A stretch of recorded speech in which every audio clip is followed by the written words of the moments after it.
يا عبادي الذين آمنوا إن أرضي واسعة فإياي فاعبدون كل نفس Alhamdulillah, selalu kita panjatkan puja dan puji kita kehadirat Allah Subhanahu wa taala. Zat yang maha kuat, maha perkasa, maha adil, yang telah menciptakan semua yang di langit, semua yang di bumi, semua yang di kedalaman lautan, terjangkau atau tidak terjangkau oleh mata manusia. Karena memang kata rahasianya adalah la ilaha illallah, la ma'budu bihaqqin illallah. Tidak ada Tuhan yang berhak disembah di langit dan di bumi kecuali Allah. Dan zat yang maha tinggi dan maha pemurah ini telah menggantungkan segala kebutuhan kita dengan memuji namanya Alhamdulillah. Maka sangat wajar kalau kita selalu memanjatkan puji syukur ini kepadanya. Dan kita panjatkan salawat dan taslim kepada Nabi besar Muhammad sallallahu alaihi wasallam, manusia terbaik yang telah dipilih oleh Sang Pencipta Allah, dan Sang Pencipta Allah bersama malaikatnya juga mengucapkan salam hormat kepada beliau, serta telah ditutup risalah kenabian dan kerasulan dan membaca salawat untuk beliau dijadikan ibadah oleh Sang Pencipta. Seperti biasa teman-teman sekalian, sebulan sekali semoga Allah berkahi, dan di Sabtu kedua ini kita membahas lanjutan serial sahabat, dan kita masuk pada sore hari ini menjelang maghrib insyaallah sahabat yang mulia Sa'ad bin Mu'adz radhiyallahu anhu. Kita akan memulai bahasan kita ini dengan sabda Nabi SAW pada saat Sa'ad bin Mu'adz radhiyallahu anhu meninggal dunia. Kata beliau pada saat melihat jenazahnya, "Hadzal ladzi taharraka lahu al-'arsy wa futihat lahu abwabus sama' wa syahidahu 70,000 minal malaikah." Hadis sahih. Inilah laki-laki yang arsy Allah bergoncang karena kematiannya, pintu-pintu langit dibuka untuknya, dan 70,000 malaikat hadir atau menghadiri jenazahnya. Sabda Nabi SAW ini sudah cukup memberikan gambaran kepada kita tentang siapa figur yang akan kita bahas. Belum pernah ada satu pun di kalangan sahabat ridwanullahi alaihim yang memiliki kelebihan seperti ini. Pada saat meninggal, arsy-nya Allah bergoncang, dan juga seluruh pintu langit dibuka untuknya, serta dihadiri jenazahnya dengan 70,000 malaikat. Dan akan kita sebutkan nanti pada saat membahas kematiannya radhiyallahu anhu, gimana para sahabat merasa jenazahnya sangat ringan. Maka kata Nabi SAW, bagaimana tidak, sementara para malaikat berlumba-lumba memikul jenazahnya radhiyallahu anhu. Dari sabda Nabi SAW ini teman-teman sekalian, kita seperti apa yang diucapkan oleh penulis sebenarnya di sini, dia mengatakan betul-betul kita membahas sebuah atau seseorang yang tidak bisa lagi pena menulis tentang sejarahnya, tidak bisa lagi kata-kata mengukir sejarah hidupnya. Manusia yang luar biasa, arsy-nya Allah bisa bergoncang dengan kematiannya, sesuatu yang luar biasa. Kalimat ini bobotnya sangat berat kalau dalam bahasa Arab ya. Mungkin karena kita tidak terbiasa di Indonesia menggunakan bahasa-bahasa seperti ini, sehingga kita tidak terlalu menganggapnya punya bobot. Tapi bagi orang Arab ada beberapa kalimat yang punya bobot tinggi. Seperti dibahasakan misalnya, wa anta, sementara kamu itu adalah kamu. Maksudnya kamu ini siapa? Orang yang punya kelebihan yang sangat banyak. Mungkin dalam bahasa Indonesia tidak dipakai, tapi kalau orang Arab mengatakan pada temannya seperti ini, berarti temannya itu luar biasa. Sama juga dengan kalimat-kalimat seperti ini, kalimat yang sangat tinggi sekali. Waktu dia meninggal, arsy-nya Allah tergoncang, pintu-pintu langit dibuka, kemudian juga dihadiri oleh 70,000 malaikat jenazahnya. Belum lagi nanti akan banyak sekali yang kita sebutkan kelebihan-kelebihan radhiyallahu anhu, di mana kuburan tidak menjepit tubuhnya, dan juga sapu tangannya lebih baik daripada dunia dan seluruh isinya nanti di surga. Baik, kita akan mulai teman-teman sekalian dengan sahabat yang mulia Sa'ad bin Mu'adz yang berasal dari suku Aus di Madinah, dan beliau adalah kepala suku Aus, Dan Aisyah radhiyallahu anha memuji, mengatakan thalathatun min banil Ash'al.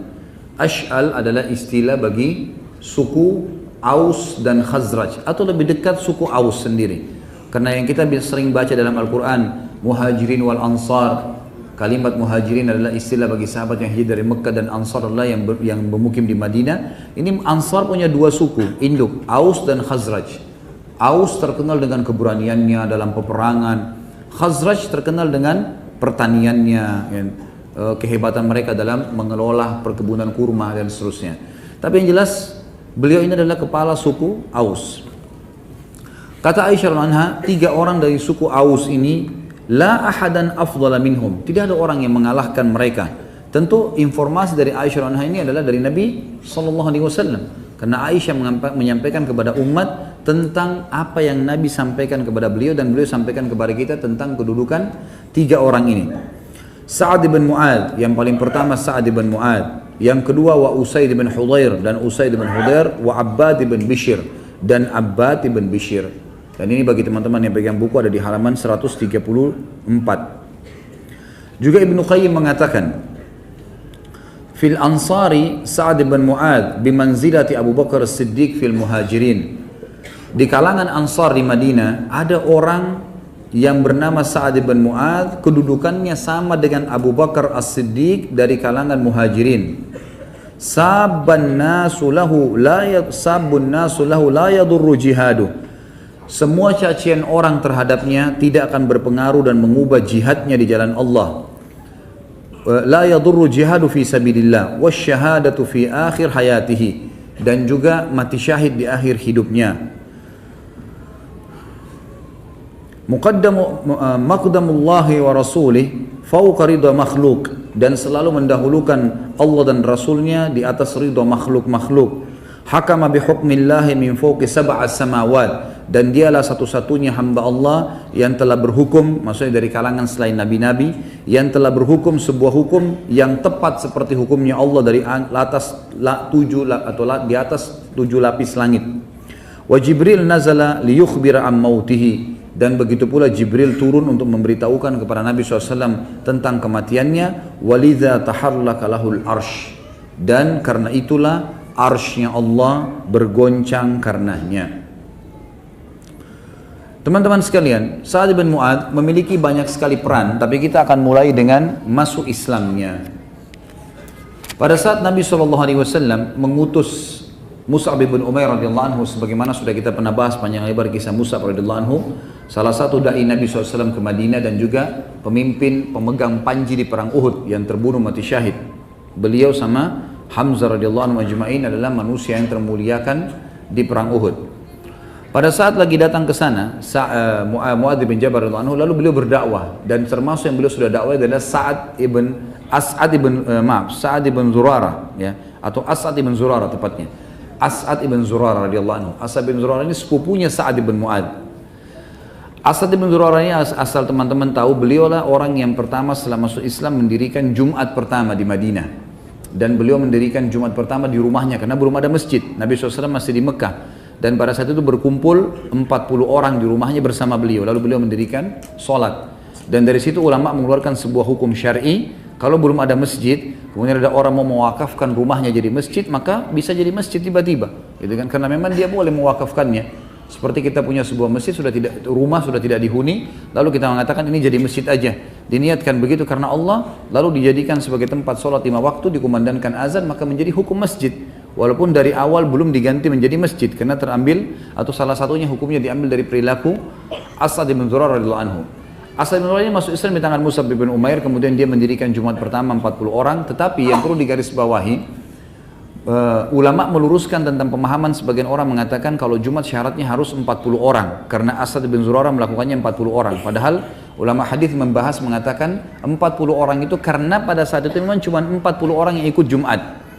Ya, sementara pendapat yang kuat Jumat itu bisa dilakukan walaupun bersama 2 orang saja, hukum sholat berjamaah.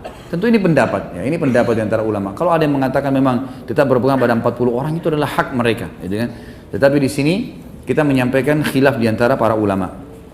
Baik, Ibnu Ishaq meriwayatkan bahwa As'ad bin Zurarah membawa Mus'ab bin Umair ke kampung Bani Abdil Ash'al atau suku Aus tadi, dan juga kampung Bani Zafar, ya.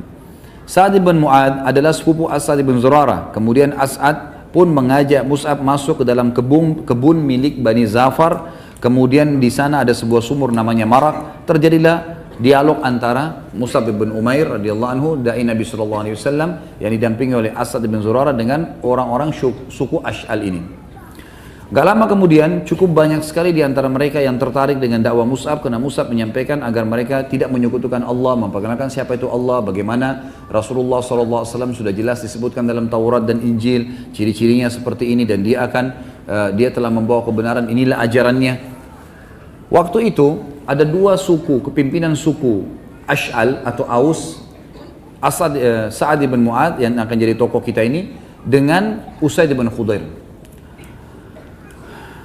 Sa'ad bin Mu'ad berkata kepada Usaid, wahai Usaid, karena Usaid wakilnya, wahai Usaid, sungguh celaka kita kalau kita membiarkan orang itu, maksudnya Mus'ab bin Umair, datang lalu mempengaruhi suku kita kepada ajaran agama yang baru yang kita belum tahu sama sekali.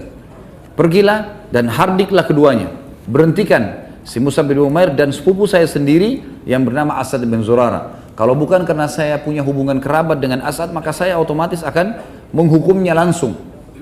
Maka Usaid bin Khudair pun mengambil tombak kecilnya, kemudian dia pun datang ke sana. Begitu masuk ke dalam sumur tadi, sumur Marak itu, di sekitar situ mereka duduk dan Mus'ab lagi menyampaikan tentang agama Allah yang dibawa oleh Rasulullah SAW. Maka berkatalah Usaid dari jauh, wahai kalian, ditunjuklah kepada Mus'ab dan As'ad, apakah kalian tidak takut dan tidak malu membawa ajaran yang tidak jelas kepada kami, kemudian mengajak kaum kami tanpa izin kami? Kalau kalian tidak berhenti, maka saya akan menghukum kalian. Maksudnya dia akan membunuh Mus'ab dan As'ad. Maka kata As'ad bin Zurarah, bisik kepada Mus'ab, hai Mus'ab, ini salah satu pimpinan suku Ash'al, suku Aus nih. Kalau dia bisa terpengaruh denganmu, maka di belakangnya banyak sukunya. Kata Mus'ab, dan ini pelajaran nanti kita akan ambil dalam pelajaran-pelajaran kita, bagaimana da'i itu sangat hikmah, hakim, ya bijaksana dalam menyampaikan dakwah dan sabar, serta dia tidak tergesa-gesa. Maka dia mengatakan, Mus'ab mengatakan kepada Usaid, wahai Usaid, bagaimana kalau seandainya kau duduk dulu dengar apa yang saya sampaikan. Kalau yang saya sampaikan menarik buat kamu, maka ambillah, karena kebenaran, sebuah informasi. Tapi kalau seandainya saya sampaikan sesuatu yang buruk menurut kamu, ya sudah, kamu bisa tolak. Dan saya pun akan berhenti, tidak akan tinggal di kota ini. Maka kata Usaid, pilihan yang bijaksana. Baiklah, ditancapkan tombaknya, kemudian dia duduk sambil mendengar. Baru mendengar beberapa saat, kata As'ad bin Zurarah, demi Allah kami melihat cahaya Islam di wajahnya. Karena dia sangat tenang, dia mendengarkan, dia khusyuk. Seperti orang di majelis ilmu kadang-kadang memang kelihatan orang yang mau mengambil ilmu, dia konsentrasi, dia nggak tidur, dia nggak sibuk dengan kegiatan yang lain. Memang dia mau cari ilmunya, apa manfaatnya, tanpa melihat siapa yang berbicara. Karena yang penting ada manfaat apa yang saya dapatkan, karena ini sebenarnya maslahatnya buat individu, buat masing-masing kita. Maka setelah itu dia pun berkata, Usaid, demi Allah ini sesuatu yang indah. Bagaimana caranya saya menganut agama kalian? Maka kata Mus'ab dan As'ad, engkau berwudu, engkau mandi, kemudian engkau mengucapkan syahadat, lalu engkau sholat 2 rakaat yang akan kami pandu. Maka Usaid pun melakukannya. Setelah dia mandi, kemudian dia mulai mengucapkan syahadat. Setelah syahadat dipandu untuk sholat 2 rakaat. Kemudian dia mengatakan, sesungguhnya di belakang saya ada seseorang yang merupakan pimpinan Ash'al. Saya ini hanya wakilnya. Kalau dia berhasil kalian pengaruhi masuk ke agama Islam ini, maka pasti semua sukunya akan masuk Islam. Dan saya akan mengirim dia kepada kalian. Pergilah Usaid pulang, membawa tombaknya kembali. Gitu ya. Lalu dia kembali ke sukunya. Sudah ditunggu oleh Sa'ad bin Mu'ad. Waktu itu Sa'ad bin Mu'ad masih dalam keadaan kafir. Lalu dia mengatakan kepada sukunya, demi Allah, Usaid kembali kepada kalian bukan seperti wajah pertama dia pergi. Tadinya dia emosi, sekarang malah kenapa kelihatan kok sangat tenang gitu.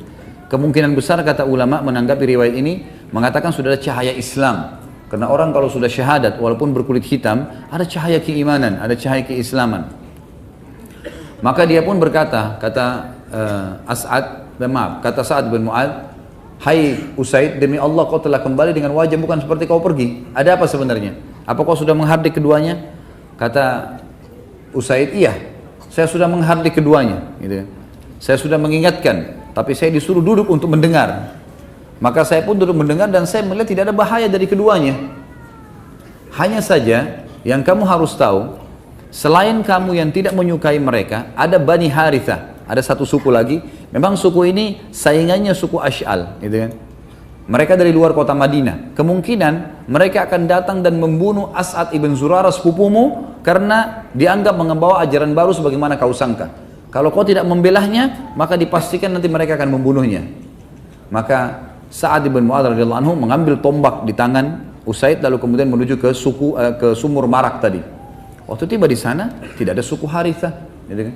Cuma memang sebuah informasi suku Harithah akan datang. Usaid tidak berbohong. Memang suku Harithah yang terkenal mau menghardik As'ad ibn Zurarah kenapa membawa masuk ke Madinah Mus'ab ibn Umair. Ringkas cerita teman-teman sekalian, datanglah ke sana lalu setelah dia lihat tidak ada apa-apa, Sa'ad bin Mu'adz melihat tidak ada apa-apa, maka Sa'ad bin Mu'adz mengetahui kalau wakilnya tadi si Usaid hanya mau dia datang.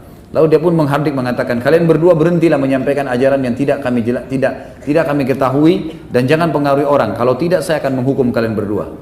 Lalu As'ad bin Zurarah membisikkan mengatakan, inilah yang dimaksud oleh Usaid, kepala suku Ash'al. Kalau dia masuk Islam di tanganmu hai Mus'ab, maka pasti sukunya semua akan masuk Islam.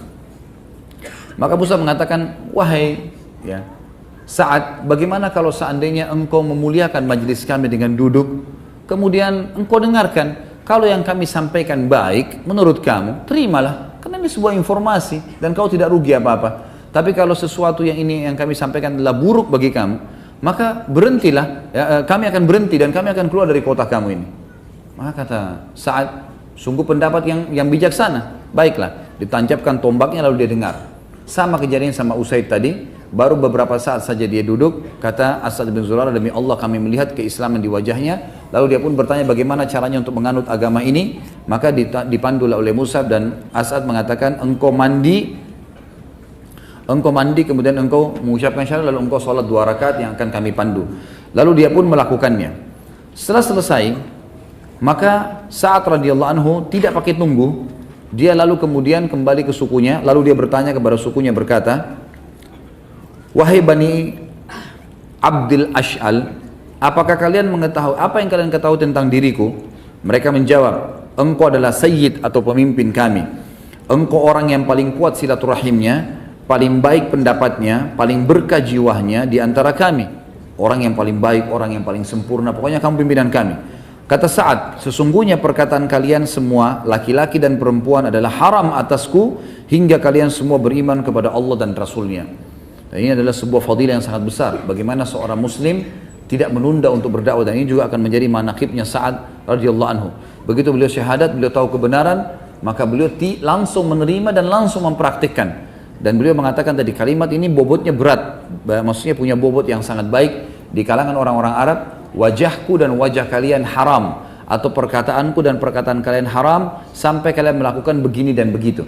Makanya kata Sa'ad bin Anhu, perkataan kalian laki-laki dan perempuan haram, tidak boleh bicara sama saya sampai kalian semua beriman pada Allah dan Rasulnya. Maka dalam riwayat ini dikatakan, kata Sa'ad, Mus'ab bin Umair radhiyallahu anhu dan As'ad bin Zurarah berkata, demi Allah, sore tidak datang di perkampungan Bani Ash'al kecuali semua orang baik laki-laki maupun wanita telah masuk Islam, sehingga tidak ada satu perkampungan dari perkampungan orang-orang Ansar kecuali di sana sudah ada laki-laki dan perempuan yang beriman. Dan ini disebutkan dari halaman 134, kisahnya panjang lebar, sampai halaman 137 tentang bagaimana masuk Islamnya Sa'ad ibn Mu'adz radhiyallahu anhu. Semenjak masuk Islam, Sa'ad pun terlihat beliau selalu berbahagia dan selalu hadir di samping Nabi SAW, dan beliau selalu saja berusaha untuk mengambil ilmu, petunjuk dan juga akhlaknya. Dan beliau mencintai Nabi SAW di atas segala-galanya, karena beliau telah berikrar di hadapan Nabi SAW akan mengorbankan seluruh hartanya dan juga keluarganya, bahkan sukunya, untuk membela Nabi SAW. Sekarang kita masuk teman-teman sekalian ke manaqib, kelebihannya Sa'ad bin Mu'adz radhiyallahu anhu. Dan ini juga kita akan diberatkan ke beberapa poin saja, tapi garis-garis induknya. Yang pertama tentu pujian Nabi SAW tadi tentang Sa'ad, masalah keimanannya, bagaimana arsy-Nya Allah goncang, dan nanti akan kita bahas masalah arsy goncang itu. Pendapat Imam Nawawi tentang menukil beberapa pendapat ulama apa yang dimaksud dengan tergoncang arsy-Nya Allah. Kemudian juga dibukakan baginya pintu-pintu langit, artinya ruhnya langsung diterima oleh Allah, dan juga dihadiri jenazahnya dengan 10.000 atau 70.000 malaikat. Kemudian yang kedua manaqibnya adalah selain pujian Nabi SAW untuknya, maka perkataan yang sangat luar biasa pada saat akan terjadi perang Badar. Jadi perang Badar teman-teman terjadi di tahun 2 Hijriah. Sebabnya adalah ada kafilah Quraisy. Ini sudah pernah saya sampaikan di beberapa rumah yang lalu, tapi saya ulangi lagi karena kejadiannya hampir sama. Ada beberapa kepala suku Quraisy, diantaranya Abu Sufyan, Abu Lahab, Abu Jahal, Umayyah bin Khalaf, gitu kan, Al-Walid bin Uqbah, ya, Uqbah bin Amir dan seterusnya. Orang-orang ini pada saat banyak sahabat-sahabat Nabi hijrah ke Madinah, mereka kepala-kepala suku ini memperebutkan harta-harta muslimin, dibagi di antara mereka. Setelah diperebutkan, lalu dijual oleh mereka, rumahnya dijual, masyarakat Mekah yang lain beli, mereka dapat duit banyak dari hasil rampasan hartanya muslimin. Ternyata uang-uang mereka yang dari muslimin ini dipakai untuk belanja barang-barang di negeri Syam, didampingi oleh Abu Sufyan, dan waktu itu didampingi di kafilah ini didampingi dengan 200 pasukan berkuda. Pergilah mereka ke sana. Nabi SAW dengar tentang kasus kafilah ini dari uang muslimin, dan mereka di sini memang harta itu milik pimpinan-pimpinan Quraisy. Maka beliau pun mengiklankan di Madinah, siapa yang ingin keluar silahkan, tapi tidak ada paksaan. Waktu itu bukan paksaan jihad yang fardu ain. Siapa yang mau keluar silahkan ikut dengan saya untuk menghalang kafilah Quraisy. Banyak di antara sahabat yang belum ikut pada saat itu karena baru-baru masuk Islam. Jadi kurang lebih terkumpul 313 orang, 314 bersama Nabi SAW.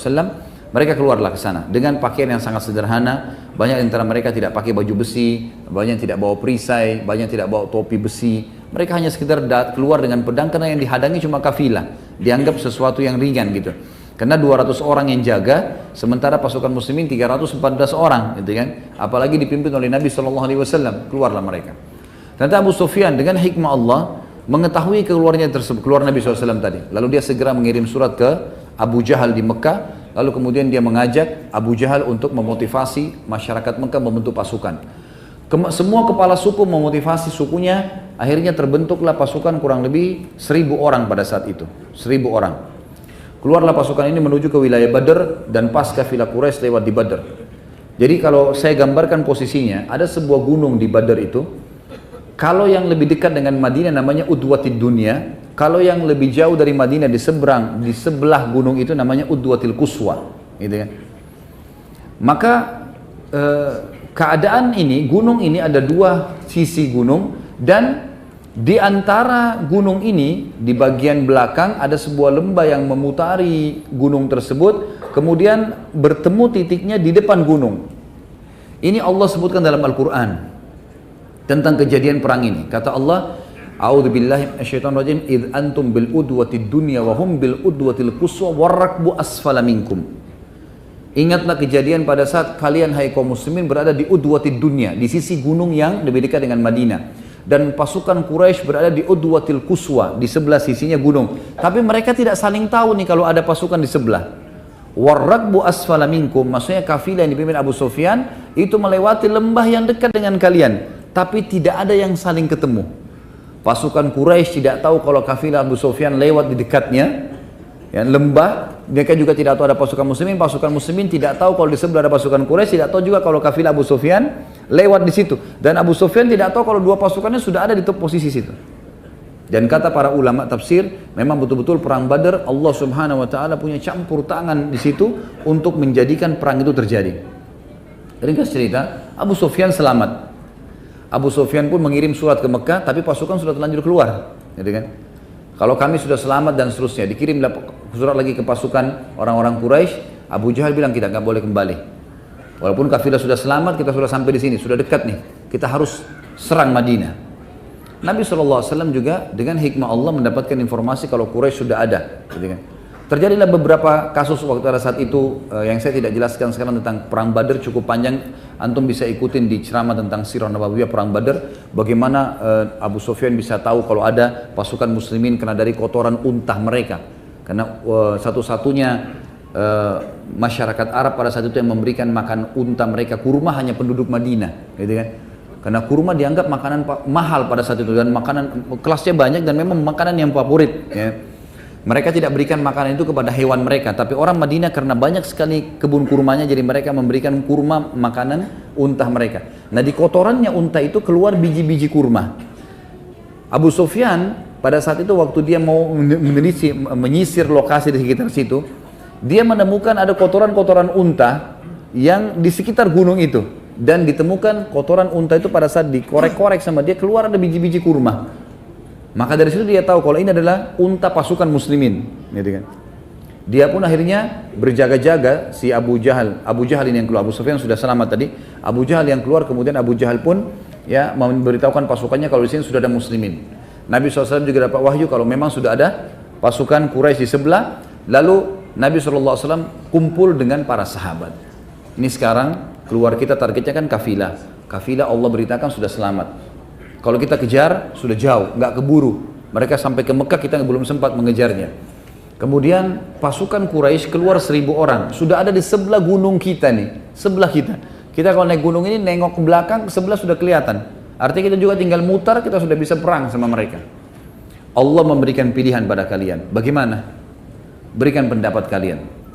Maka pada saat Nabi SAW menyampaikan masalah itu, berdirilah Abu Bakar radhiyallahu anhu mengatakan, ya Rasulullah, kami ini beriman kepada Anda dalam segala hal, suka dan duka. Maka bawalah kami kemana saja. Anda mau kami berperang, kami ikut. Kejar kafilah, kami ikut. Lawan pasukan Quraisy, kami ikut. Pulang ke Madinah, kami ikut. Bebas. Maka Nabi SAW mengatakan terima kasih kepada Abu Bakar. Lalu Abu Bakar disuruh duduk. Bagaimana pendapat kalian? Kata Nabi SAW. Umar lagi berdiri, mengucapkan kalimat yang sama dengan Abu Bakar. Kalimat motivasi yang, ya Rasulullah, bawa kemana saja kami siap. Kata Nabi SAW, baik, terima kasih. Suruh duduk Umar. Kemudian Nabi SAW tanya lagi, hai muslimin, berikan pendapat. Berdiri lagi Mikdad. Ini semua sahabat-sahabat yang mulia. Mikdad mengatakan juga kalimat yang sama. Nabi SAW masih saja, karena ini semua orang-orang ini dari orang muhajirin. Orang muhajirin wajar mau melawan. Kenapa? Karena memang ini musuh mereka dari Mekah. Secara kejiwaan begitu. Ya. Maka Nabi SAW ingin yang menjawab ini sekarang orang-orang Ansar yang tadinya akadnya dengan Nabi SAW di Mekah, waktu Bai'at Aqabah, pertama sekali orang-orang Ansar ini masuk Islam di Mekah, itu mereka sepakat membela Nabi SAW di Madinah, di kota mereka. Di luar kota ini belum ada kesepakatan akad nih. Mereka siap berkorban untuk Nabi SAW, menyambut Nabi SAW di Madinah. Kalau Madinah diserang, mereka mengorbankan jiwa mereka. Tapi di luar Madinah belum ada akad, belum ada kesepakatan. Maka Nabi SAW mengatakan, hai muslimin, hai manusia, berikan pendapat.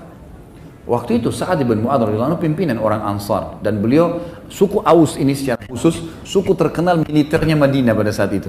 Suku militer. Khazraj tadi saya bilang lebih banyak kepada petani-petaninya, gitu kan, pedagang-pedagangnya. Maka berdiri Sa'ad bin Mu'adz mengatakan, ya Rasulullah, sepertinya anda ini menyinggung kami. Sepertinya anda ini menyinggung kami. Dan ini disebutkan banyak sekali riwayat. Saya akan bacakan di sini teman-teman sekalian supaya lebih jelas. Maka Sa'ad bin Mu'adz pun pemegang panji orang-orang Ansar sekaligus panglima mereka mengerti maksud Nabi SAW. Maka dia berkata, demi Allah, sepertinya anda menginginkan kami wahai utusan Allah. Nabi SAW mengatakan, benar. Ini gak gampang. Orang dari Madinah tidak ada hubungannya sama harta, tidak ada hubungannya sama orang-orang Mekah, terus kemudian disuruh perang. Apalagi masih awal-awal Islam, ini baru tahun 2 Hijriah. Baru 1 tahun yang lalu isinya Nabi SAW masuk ke Madinah, gitu kan. Maka beliau mengatakan, kami telah beriman kepada anda, kami bersaksi bahwasanya apa yang anda bawa adalah kebenaran. Kami telah memberikan anda janji dan ikrar kami untuk mendengar dan mematuhi. Maka majulah wahai utusan Allah karena apa yang kepada apa yang anda inginkan. Demi zat yang telah mengutus anda dengan kebenaran, seandainya anda membawa kami ke lautan, lalu anda menyeberanginya, niscaya kami akan menyeberangi bersama anda. Tidak seorang pun dari kami akan tertinggal. Kami tidak takut jika esok hari bertemu dengan musuh kami. Kami adalah orang-orang yang sabar pada saat perang dan teguh di medan laga. Semoga Allah memperlihatkan apa yang menenangkan anda. Maka bergeraklah bersama kami di atas keberkahan dari Allah. Jadi tentu pola bicaranya bukan seperti ini ya. Ini di kancah peperangan dan sebagian ulama ada yang menukil dalam buku-buku sejarah mengatakan kalau Sa'ad bin Mu'adz dengan semangat mengatakan kalimat ini dengan intonasi suara yang sangat luar biasa, memberikan motivasi buat Nabi SAW dan muslimin terutama sukunya untuk ikut berperang. Dalam riwayat yang lain bahwasanya Sa'ad bin Mu'adz berkata kepada Nabi SAW, mungkin anda khawatir orang-orang Ansar akan berkeyakinan bahwa kewajiban mereka hanyalah menolong anda di negeri mereka. Sungguh, aku berkata atas nama orang-orang Ansar dan aku menjawab juga atas nama mereka. Berangkatkanlah kemanapun anda inginkan. Sambunglah ikatan orang yang anda inginkan. Putuskanlah ikatan orang yang anda inginkan. Ambillah dari harta kami apa yang anda inginkan. Berikanlah kepada kami apa yang anda inginkan. Apa yang anda ambil dari kami lebih kami cintai daripada anda tinggalkan. Perintah apapun yang anda katakan keputusan kami selalu mengikuti perintah anda. Demi Allah, seandainya anda berjalan hingga anda tiba di ujung bumi ini, niscaya kami akan mengikuti anda. Demi Allah, seandainya anda membawa kami ke lautan lalu anda meraunginya, niscaya kami akan mengikuti anda. Tentu statement ini teman-teman sekalian adalah statement yang sangat bermakna pada saat itu. Kenapa? Karena dari 314 pasukan Nabi SAW itu setengahnya orang Ansar. Setengahnya orang Ansar. Artinya kalau mereka pada saat itu mengatakan kami tidak mau ikut, maka bukan sebuah pelanggaran karena Nabi SAW mengajak musyawarah. Dan target keluar tadinya kafilah. Tapi Sa'ad bin Mu'adz memberikan sebuah kalimat yang jelas. Bukan cuma menghadapi Quraisy ya Rasulullah. Bawa kami ke ujung bumi, kami akan ikut. Ke lautan menyeberang kami akan turun. Dan tidak ada satu orang pun di antara kami yang berkhianat. Dan kita tahu ada sistem kesukuan. Kalau kepala suku sudah berbicara A, maka semua berbicara A. Itu sudah menjadi sebuah sistem kesukuan dimanapun itu, gitu kan? Dan ini pimpinan suku sudah berbicara, maka semuanya ikut dengan Sa'ad bin Mu'adz radhiyallahu anhu. Maka mendengar perkataan tersebut, Nabi SAW pun sangat gembira dan beliau mengucapkan kalimat yang luar biasa. Nabi SAW mengatakan dalam hadis sahih, siru wa abshiru, fa inna Allah Ta'ala qad wa'adani ihdat ta'ifataini, wallahi laka'anni al-ana anzuru ila masari al-qawm. Demi Allah, seolah-olah kata beliau di sini, jalanlah kalau begitu dan berbahagialah. Kita sekarang maju, kita menyeberang nih ke posisi pasukan musuh. Maka sesungguhnya Allah, bergeraklah dan berbahagialah karena sesungguhnya Allah telah menjanjikan kepadaku salah satu dari dua golongan. Bisa saja kita mendapatkan kafilah atau kita memenangkan peperangan dengan orang-orang Quraisy walaupun jumlah mereka lebih banyak. Dan ketahuilah, demi Allah seolah-olah aku sekarang sedang diperlihatkan tempat kematian musuh-musuh ini. Jadi memang nanti setelah perang Badar kita lihat bahwasanya banyak sekali orang-orang Quraisy yang terbunuh pada saat itu. Banyak sekali yang terbunuh di perang Badar. Kemudian Nabi SAW mengumpulkan jenazah mereka sambil berkata di depan para sahabat, apakah kalian sudah tahu, apakah kalian sudah melihat dan mendapatkan apa yang Tuhan kalian ancamkan? Lalu kata Umar, ya Rasulullah, mereka jenazah, apa yang mereka dengarkan nih? Kata Nabi SAW, sungguh demi Umar, demi zat yang ubun-ubunku dalam genggamannya, mereka lebih dengar apa yang aku ucapkan ini daripada kau mendengarkan ucapanku sekarang. Hanya saja mereka tidak bisa menjawabnya. Artinya Allah Subhanahu wa taala memberikan mukjizat kepada Nabi SAW, suara beliau diantar dan didengarkan kepada ruh-ruhnya orang kafir tersebut. Dan Nabi SAW mengatakan, ketahuilah kepada orang-orang jenazahnya orang-orang kafir, sesungguhnya aku telah mendapatkan apa yang Tuhanku janjikan. Artinya Allah berikan kemenangan.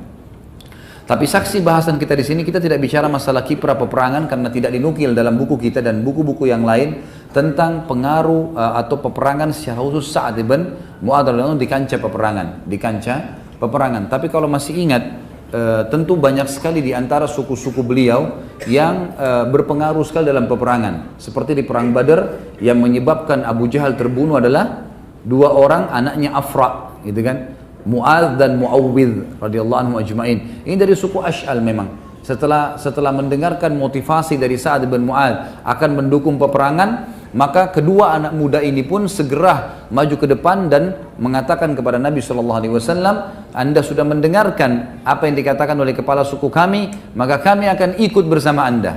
Lalu Nabi SAW pun menggerakkan pasukan. Dan pada saat terjadi peperangan atau terjadi kecamuk peperangan, maka Mu'adz dengan Muawidh ini yang mengatakan kepada Abdurrahman bin Auf, saya pernah sampaikan kisah ini di kisah Abdurrahman bin Auf, wahai paman, mana Abu Jahal? Ditanya, kenapa kalian tanya? Karena dia dulu paling banyak menyakiti Nabi SAW. Kami ingin membunuhnya. Yang satu mengatakan saya ingin membunuhnya, yang satu juga mengatakan saya ingin Mu'adz dan Muawidh. Lalu dua-duanya lalu menyerang Abu Jahal pada saat itu. Dan ini dari suku Ash'al itu sendiri. Baik, selanjutnya perkataan di Badar ini juga dinukil oleh para ulama, dan dalam buku kita juga ini dinukil tentang bagaimana prinsip dasar dan perkataan yang sangat kokoh dari Sa'ad bin Mu'adz radhiyallahu anhu dalam mempertahankan agama Allah.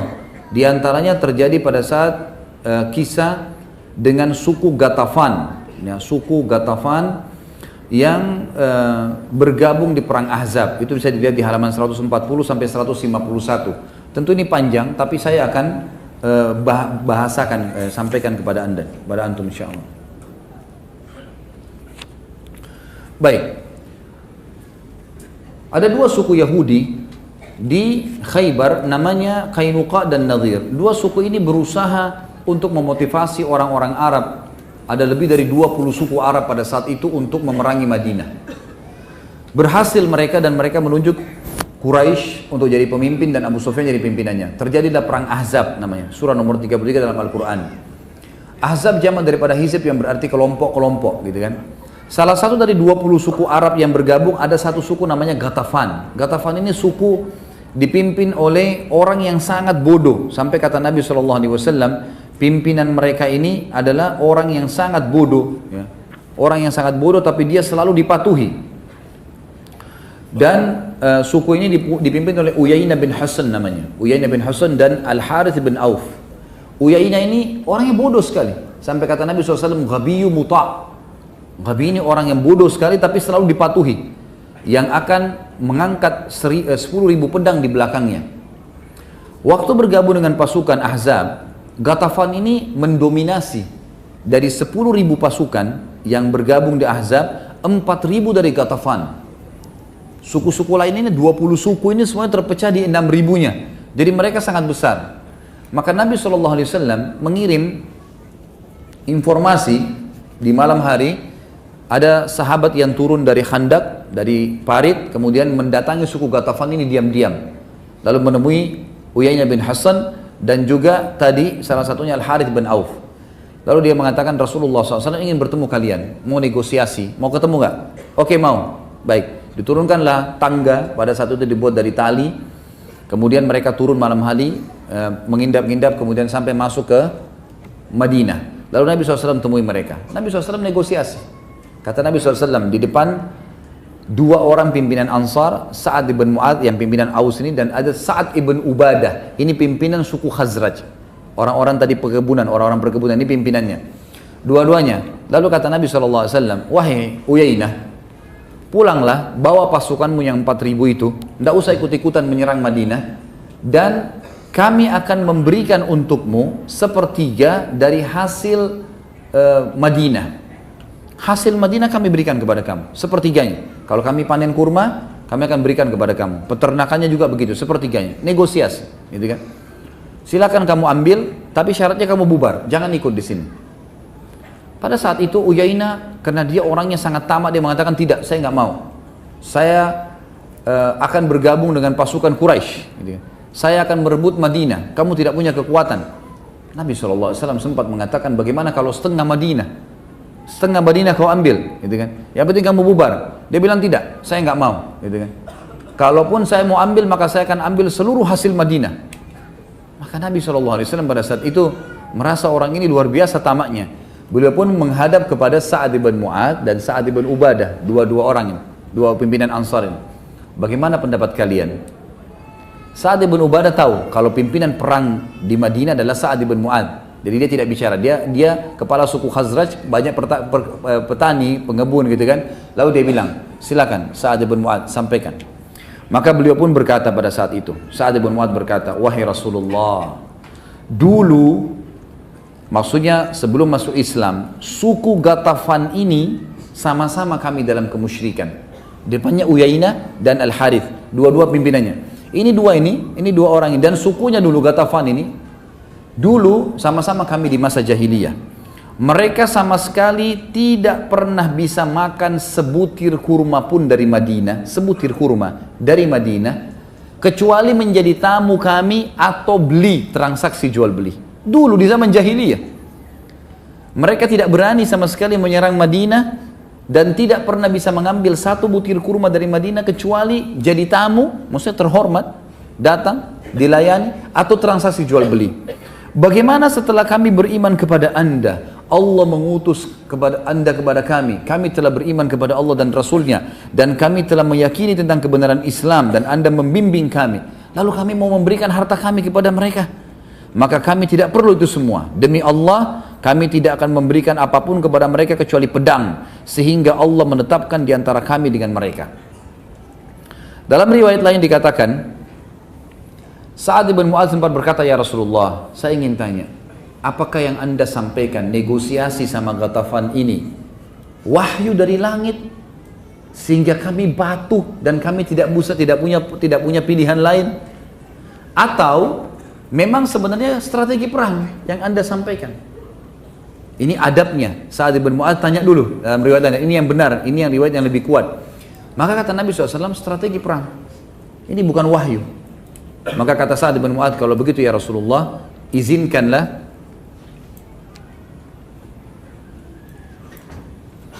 jemaah ikhwan tolong maju, merapat. Ada penyampaian dari panitia. Tolong merapat. Lebih rapat tolong. Karena di belakang sudah penuh, silakan ke depan dulu.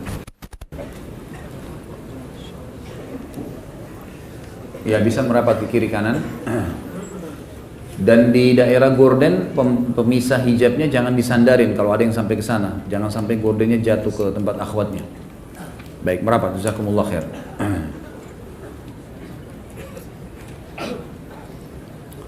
Maka dalam riwayatnya dia mengatakan, Sa'ad bin Mu'adz mengatakan sebagai adab terhadap Nabi, kepada Nabi SAW, ya Rasulullah, apakah ini wahyu sehingga kami tidak punya pilihan lain, atau ini adalah strategi perang?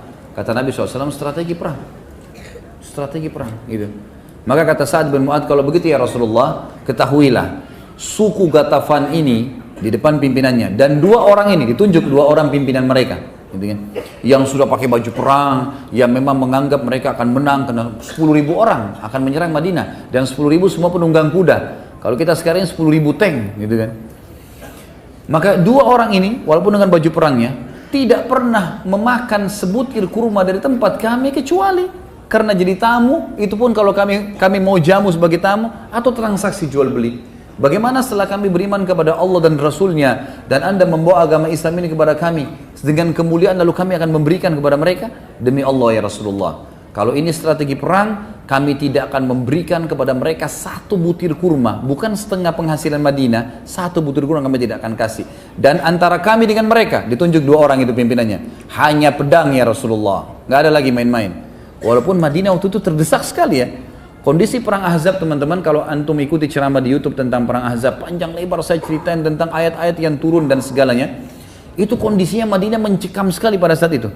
Karena pasukan Ahzab sudah sampai di kota Madinah. Dan kalau posisinya, kalau sekarang kota Madinah, itu pasukan Ahzab sudah dalam Madinah. Karena lokasi perang Khandak itu sebenarnya berada di kota Madinah. Berada di kota Madinah, mereka sudah sampai ke dalam, dan ini tinggal parit dan beberapa gunung-gunung yang membentengi Madinah saja, gitu kan. Dengan hikmah Allah terjadi kemenangan pada saat itu. Jadi memang mencekam sekali, sampai Umar mengatakan radhiyallahu anhu, kami pada saat orang-orang Quraisy lagi menyerang, pernah, karena mereka mengepung selama 43 hari, 45 hari, mereka mengepung Madinah. Itu pernah satu hari karena mereka kecewa beberapa hari, sampai puluhan hari mereka tidak bisa masuk. Satu hari pernah mereka menyuruh kuda-kuda mereka untuk menyentakkan kaki-kakinya di pinggir parit sehingga tanahnya pada merosot semua ke dalam, gitu kan. Karena kan dalamnya 7 meter, lebarnya sekitar 15 meter, besar sekali khandaknya. Maka mereka buat itu, 10.000 kuda, semua secara serentak menggetak-getakkan kaki mereka sehingga berjatuhanlah tanah sehingga menutupin parit itu. Kata Umar, kami pun sibuk menolak mereka, menolak musuh itu, sambil melemparin dengan batu, melemparin dengan panah, melemparin dengan tombak dari pagi sampai malam, ya, dari pagi sampai malam, sampai seseorang di antara kami hanya berhenti sholat lalu kembali lagi melawan orang-orang Quraisy, gitu kan. Dan pada saat itu Umar bin Khattab mengatakan, saya belum sholat asar kecuali beberapa saat sebelum maghrib. Lalu setelah selesai, pas malam, Quraisy akhirnya sudah keletihan, mereka berhenti. Tapi tanah-tanah parit sudah banyak yang masuk di parit itu kan. Dan ini keesokan paginya, pasukan Quraisy sudah bisa menyerang Madinah. Karena sudah sulit untuk dikeluarkan lagi tanahnya kan. Malam itulah Allah datangkan badai yang dingin. Yang jelas, pada saat itu, sulit sekali, mencekam kota Madinah. Semua laki-laki tidak boleh pulang ke rumahnya. Nabi SAW instruksikan semua laki-laki tidak boleh tinggal kecuali orang yang tua atau sakit. Semua harus ada di parit. Dan kalau meja ini kita ibaratkan Madinah, maka Quraisy di tempat posisi antum ini ujung meja ini adalah paritnya, gitu. Jadi sudah depan mata, ini parit sudah tertutup maka bisa masuk. Ini sudah kota, di tengah-tengah kota. Semua wanita dan anak-anak kecil serta orang tua sudah ditaruh di satu benteng, dan ini benteng di paling belakang kota Madinah. Di sebelahnya suku Quraidah. Nanti akan kita jelaskan masalah suku Quraidah karena perannya Sa'ad bin Mu'adz di dua, suku Ghatafan dan suku Quraidah. Yang jelas pada saat itu teman-teman semua sangat mencekam, dan Nabi SAW negosiasi bukan karena Nabi pengecut, tapi Nabi SAW melakukan strategi perang. Artinya kalau bisa nego dikasih, ini kasih nego, gitu kan? Tapi setelah mendengar kalimatnya Sa'ad radhiyallahu anhu, dan Sa'ad berdiri sambil menunjuk wajahnya Uyainah bin Husain dan Harith bin Auf. Beliau mengatakan, pulanglah kalian berdua, kembali ke pasukan, karena antara kami dengan kalian hanya pedang. Percuma, nggak bakalan negosiasi. Selama ini bukan wahyu, kami nggak akan negosiasi. Nggak ada satu butir kurma pun kalian bisa makan dari Madinah. Pulang, suruh pulang. Maka pulanglah dua-duanya ini, gitu kan? Pulanglah dua-duanya. Baik. Pada saat itu teman-teman sekalian, pendapat yang disampaikan oleh Sa'ad bin Mu'adz ini pendapat yang betul-betul luar biasa. Artinya Uyainah bin Husain ini pada saat kembali dan dia bahasakan itu kepada orang-orang Quraisy bisa tambah yakin kalau memang perang saja, nggak ada negosiasi, gitu kan? Apalagi ini 4.000 pasukan mendominasi 40%-nya. Ala kulli hal, pada saat itu akhirnya kembali mereka semuanya, kembali. Dan ulama mengatakan ini betul-betul jiwa kesatria, di mana keberanian, kepahlawanan, dan penolakan untuk terhina dari diri Sa'ad bin Mu'adz radhiyallahu anhu. Dan ulama hampir seluruhnya mengatakan dari statement-statement yang tegas seperti inilah yang membuat Allah Subhanahu wa taala meninggikan derajatnya Sa'ad, yang sampai arsy-Nya Allah goncang nanti pada saat dia meninggal. Karena keputusannya selalu mutlak, agama Allah benar-benar salah-salah, selesai, gitu. Sampai mati pun kita tidak akan menyerah. Seperti itulah kurang lebih. Maka pada saat itu pun semuanya kembali, ya, semuanya kembali. Si Uyainah bin Husain kembali, gitu kan, ke pasukannya. Lalu Nabi SAW mengatakan, semoga Allah menjagamu, hai Sa'ad, atas keputusanmu ini, dan semoga Allah merahmatimu. Perlu kita garis bawahi teman-teman sekalian, setiap kali Nabi SAW mengucapkan kepada seorang sahabat, semoga Allah merahmatimu, itu berarti kau akan mati. Jadi itu isyarat kalau orang itu akan mati syahid, gitu kan. Maka perkataan ini waktu didengar oleh Sa'ad tersenyum lalu mengatakan, alhamdulillah ya Rasulullah, wajabat. Artinya itu akan diijabah sama Allah. Itu yang saya mau, mati syahid, gitu kan. Akhirnya pasukan Ahzab kembali, tentunya kita tidak bicara tentang perang Ahzab. Dan pada saat itu ada satu namanya Naim bin Mas'ud yang akhirnya malam itu juga waktu Quraisy sudah berhasil menjatuhkan tanah-tanahnya, waktu Ghatafan kembali kan, Ghatafan kembali ini orang-orang Quraisy akhirnya mulai melakukan itu. Ternyata pengaruh mungkin dari Ghatafan ini yang dipermalukan tadi, akhirnya mereka gerakkan Quraisy mulai menyerang dengan kaki-kaki kuda mereka keesokan paginya. Maka besok ini hari ketiganya sudah bisa diserang Madinah. Malam itu dengan hikmah Allah, Nabi SAW berdoa agar diberikan kemenangan dan Allah SWT ijabah. Pada saat itu sangat dingin sekali. Maka ada satu orang Quraisy namanya Naim bin Mas'ud masuk Islam malam itu, pimpinan Quraisy. Entah bagaimana hikmahnya, dia lihat tanah sudah mulai tertimbun di khandak, di parit, dia turun, lalu dia lempar kertas suratnya, kulit binatangnya ke arah kemahnya muslimin, isinya, saya ingin bertemu dengan Muhammad. Maka dia turunkan, pamit dengan Nabi SAW. Nabi SAW mengatakan, diizinkanlah. Naik dia ke atas. Kenapa Naim? Saya tertarik dengan agama Islam. Asyhadu an la ilaha illallah wa anna Muhammad Rasulullah. Malam itu tuh, yang besok sudah jelas-jelas akan diserang Madinah ini. Ini parit sudah tertimbun. Dan subhanallah hikmahnya, kan besoknya malam itu kan mereka dikalahkan dengan angin kan gitu. Itu besoknya, kalaupun pasukan Quraisy pulang dan muslimin harus menimbun kembali, ini pekerjaan yang lama. Tapi hikmahnya waktu mereka sentakkan dengan kuda mereka dan parit sudah tertutup, mereka muslimin tidak perlu nimbun lagi paritnya. Gitu. Sudah tertimbun dengan sendirinya gitu. Ya. Naim masuk ke sana langsung syahadat. Kata Nabi SAW, apa yang membuat masuk Islam, hai Naim? Ini dia keluar dengan baju perangnya dari Mekah mau nyerang Madinah. Dan orang Quraisy akan mendapatkan 40% dari hasil Madinah. Kalau nanti menang, Quraisy karena dia pemimpin, dia akan ambil 40%, sisanya dibagi untuk suku-suku lain. Pokoknya Madinah dipecah-pecah lah. Naim bilang, saya tertarik. Rupanya dia selama di Ahzab, di PMah-nya itu sering dengar tilawah Al-Qur'annya sahabat kalau malam. Mereka melihat bagaimana sabarnya, hikmah ilahi, dapat hidayah dia. Baik, dia masuk ke sana syahadat. Lalu dia mengatakan, ya Rasulullah, jangan ragukan keislaman saya. Anda tahu siapa saya? Pimpinan Quraisy ini, kepala-kepala suku teman-teman, aib besar kalau mereka bohong. Walaupun dalam peperangan, mereka tidak mau bohong, gitu kan? Anda sudah tahu siapa saya. Ini bukan kedustaan, saya masuk Islam benar-benar. Perintahkan kepada saya apa saja, saya siap lakukan. Kata Nabi SAW, hai Naim, kau satu orang, gitu kan? Tapi kalau kau mau, kacaukan mereka. Kata Nabi SAW, kacauin mereka, silahkan, buat apa saja. Ya Rasulullah, tapi kalau begitu saya harus berbohong nih. Saya kalau kacauin mereka nih, ada yang harus saya lakukan. Saya harus memutar balik fakta.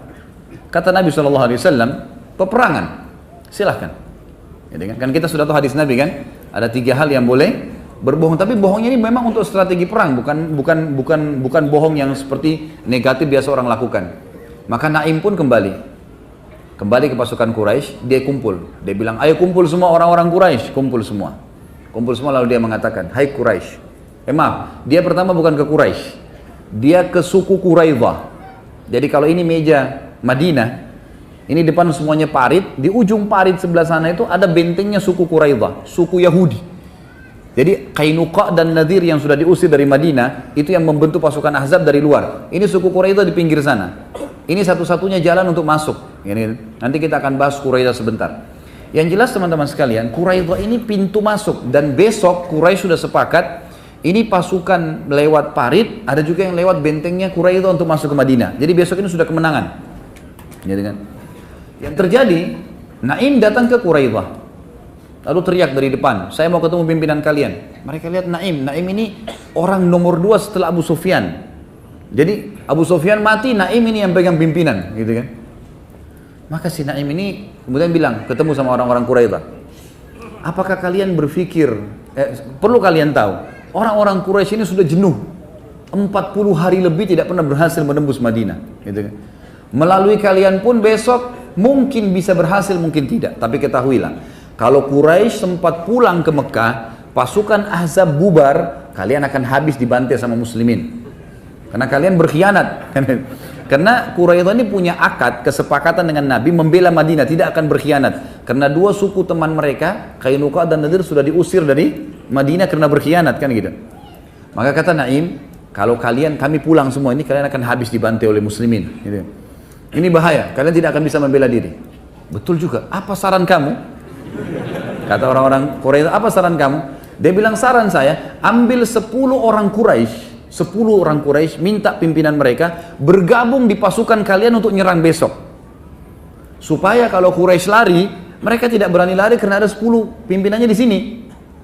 Kata orang-orang Quraisy, benar juga, baiklah kalau gitu, kita akan lakukan. Naim bilang, baik, saya pamit. Dia keluar, dia nggak nunggu nih, dia keluar, dia kembali ke pasukan Ahzab, ketemu Abu Sufyan. Ada berita penting, ayo kumpul semua.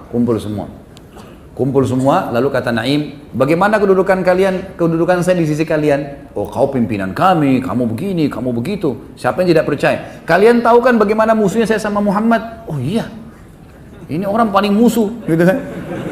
Keluar dari Mekah mau berperang, baiklah, saya akan bawa berita gembira. Ketahuilah, Quraidah telah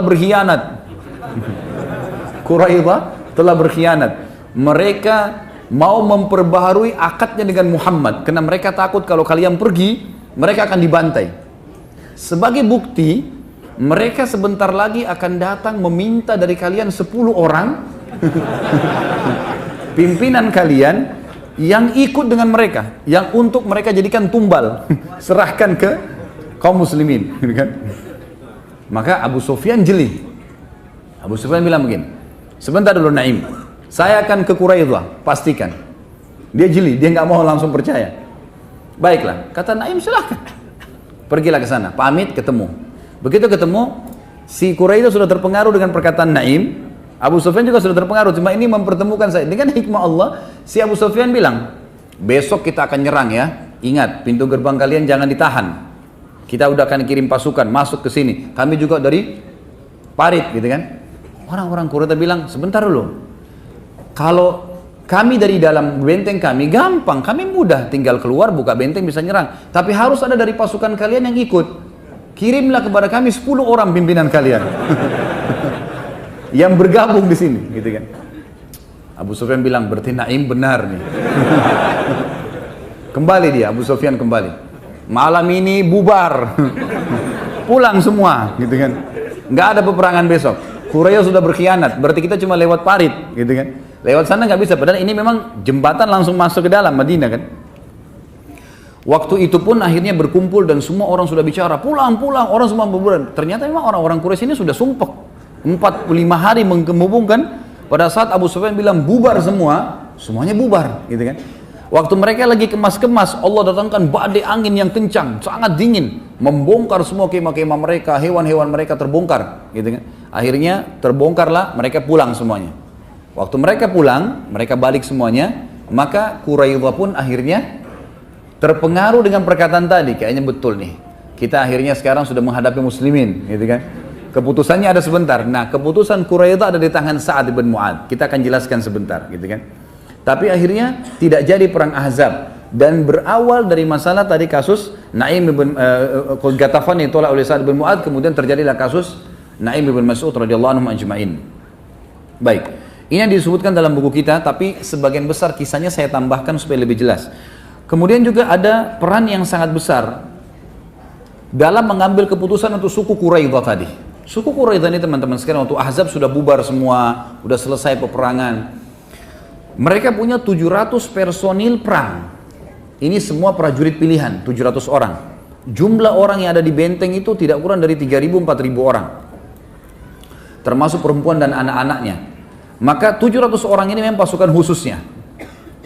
Perlu diketahui teman-teman sekalian, suku Quraidah sempat berkhianat sebelumnya. Bagaimana khianatnya? Mereka punya akad dengan Nabi SAW. Waktu suku Qainuqa dan Nadir diusir dari Madinah, maka mereka tulis akad, mereka tidak akan ikut-ikutan lagi, mereka tidak akan memerangi muslimin, mereka tidak akan berkhianat, mereka tidak akan membiarkan pasukan musuh masuk dan seterusnya.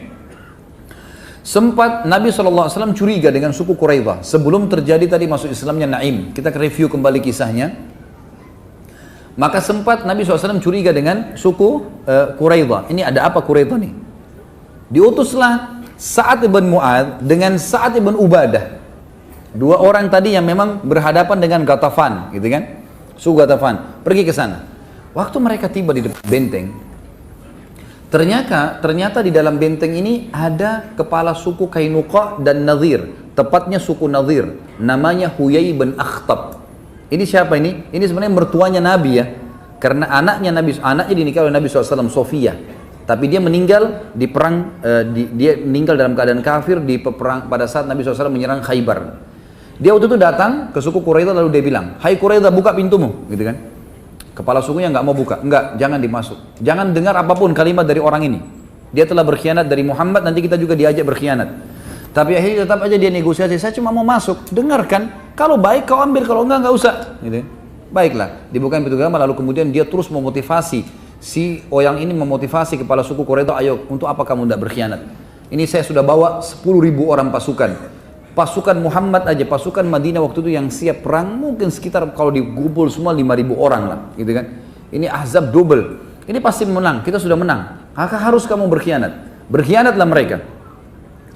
Proses khianatnya adalah pada malam itu mereka merobek kesepakatan dengan Nabi SAW, lalu mereka menancapkan dengan pisau di ujung bentengnya.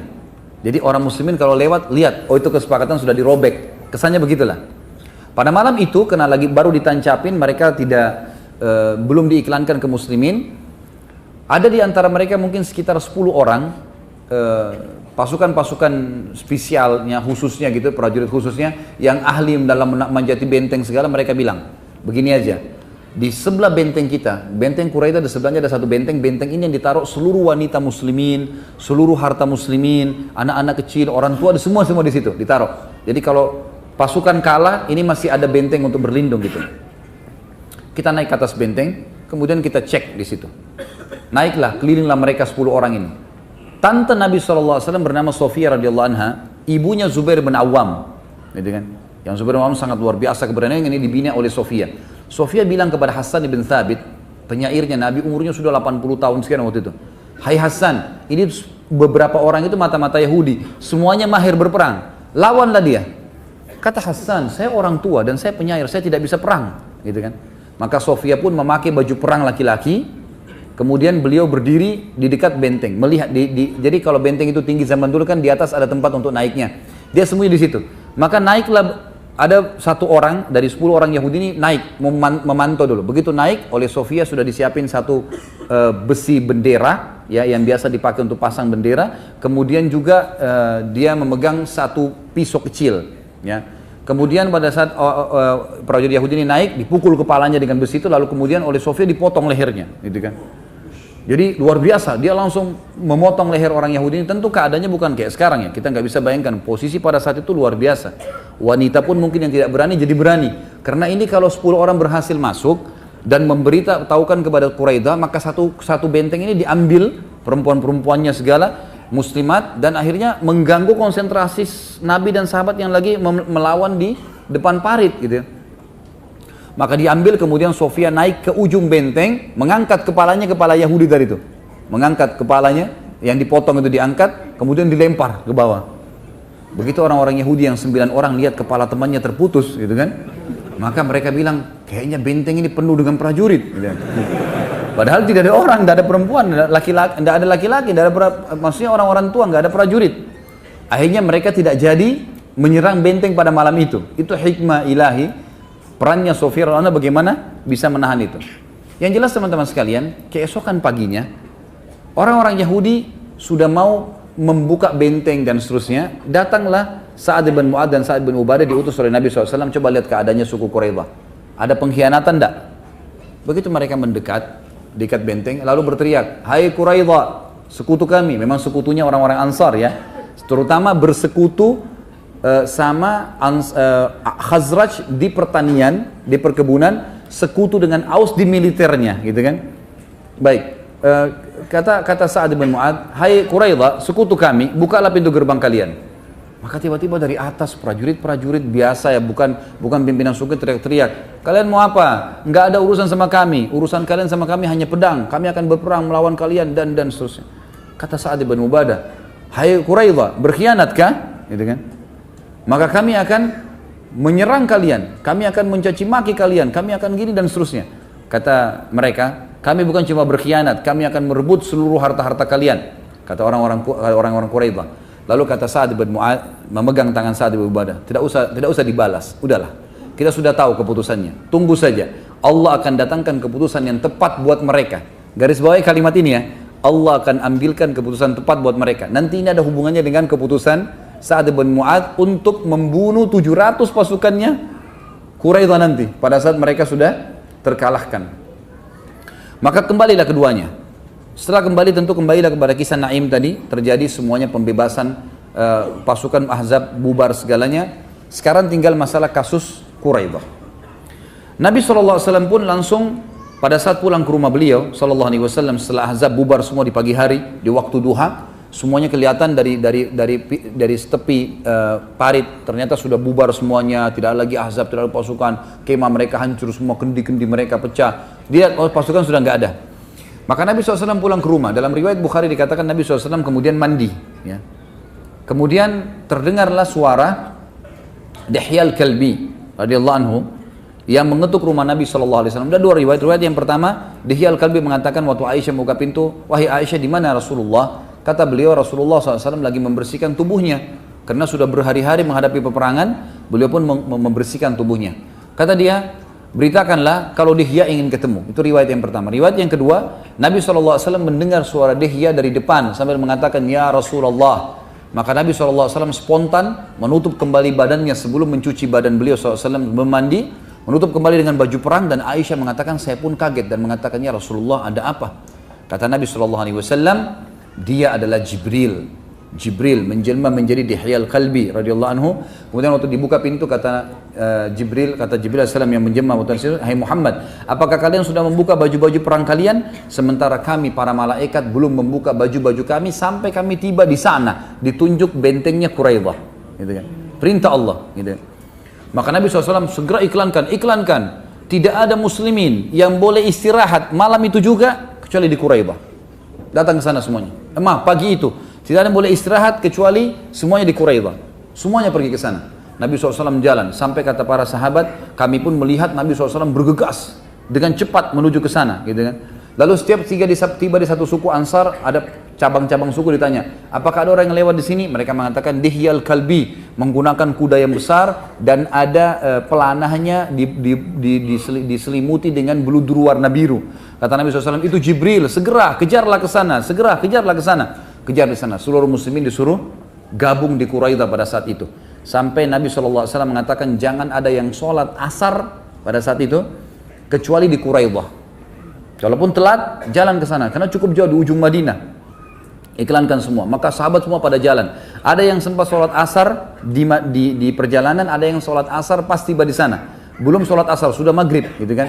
Mereka sampai di sana malam harinya. Maka mereka berkata, ya Rasulullah, ada di antara kami yang belum sholat asar. Kata Nabi SAW, siapa yang sudah sholat asar baginya sudah benar, siapa yang belum sholat asar maka sholatlah. Karena Nabi SAW mengatakan jangan sholat asar kecuali di Quraidah. Seperti itulah. Lalu Nabi SAW mengepung Quraidah 25 hari. Mereka ketakutan sendiri. Pada saat mereka ketakutan, teman-teman sekalian, maka mereka akhirnya patuh dengan hukum Allah.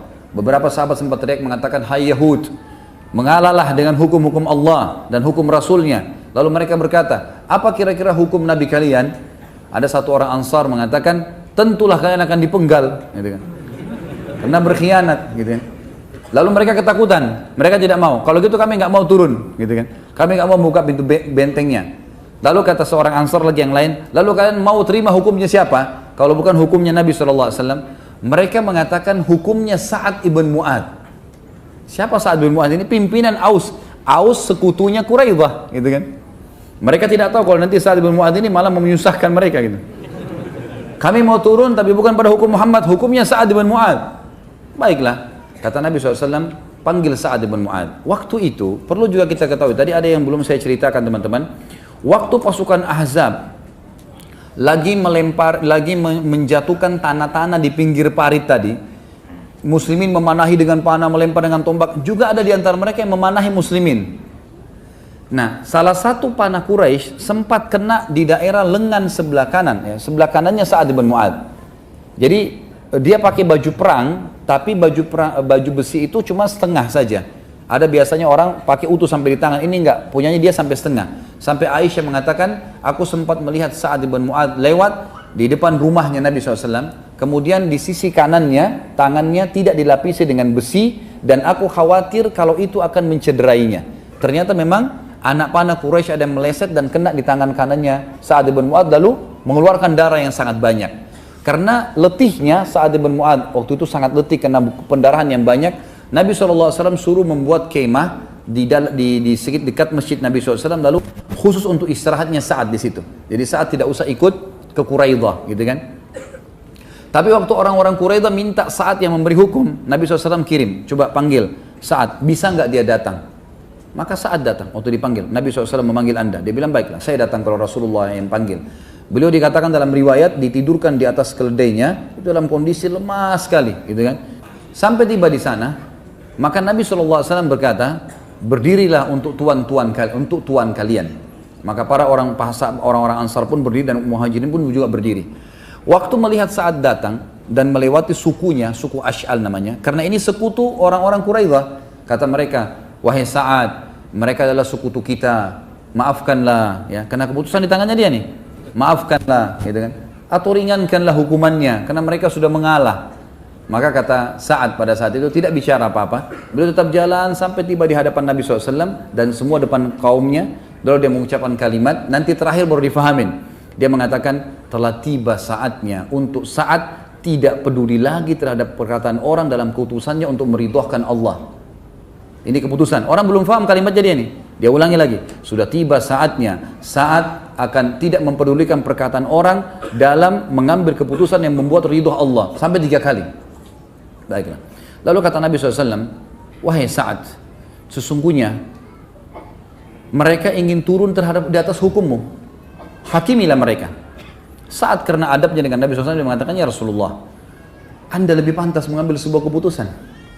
Lalu kata Nabi SAW, tidak hai Sa'ad. Untuk saat ini, Allah memerintahkan kamu. Perintah dari langit sekarang, kamu yang disuruh ambil keputusan. Lalu Sa'ad melihat ke sukunya, mayoritas pasukan orang-orang Ansar. Sekarang yang jadi masalah dalam kotanya. Gitu kan? Maka dia bilang, dia tahu ada beberapa orang-orang sukunya ini yang mungkin partner bisnis sama orang-orang Yahudi Quraidah ini, nanti mereka berat dan segalanya. Dia bilang, ya Rasulullah, saya ingin tanya satu hal dulu. Boleh? Silahkan. Apakah di sini suku-sukuku ini, semua sukuku di sini, ridho kalau aku mengambil sebuah keputusan? Iya, tentu saja kami ridho, kata sukunya. Lihat lagi orang muhajirin. Wahai muslimin saudaraku, apakah kalian ridho dengan keputusan kalau aku ambil keputusan? Iya, kami ridho. Enggak satupun kami di antara kami yang akan menolak. Lalu dia balik arah Nabi SAW di hadapan beliau.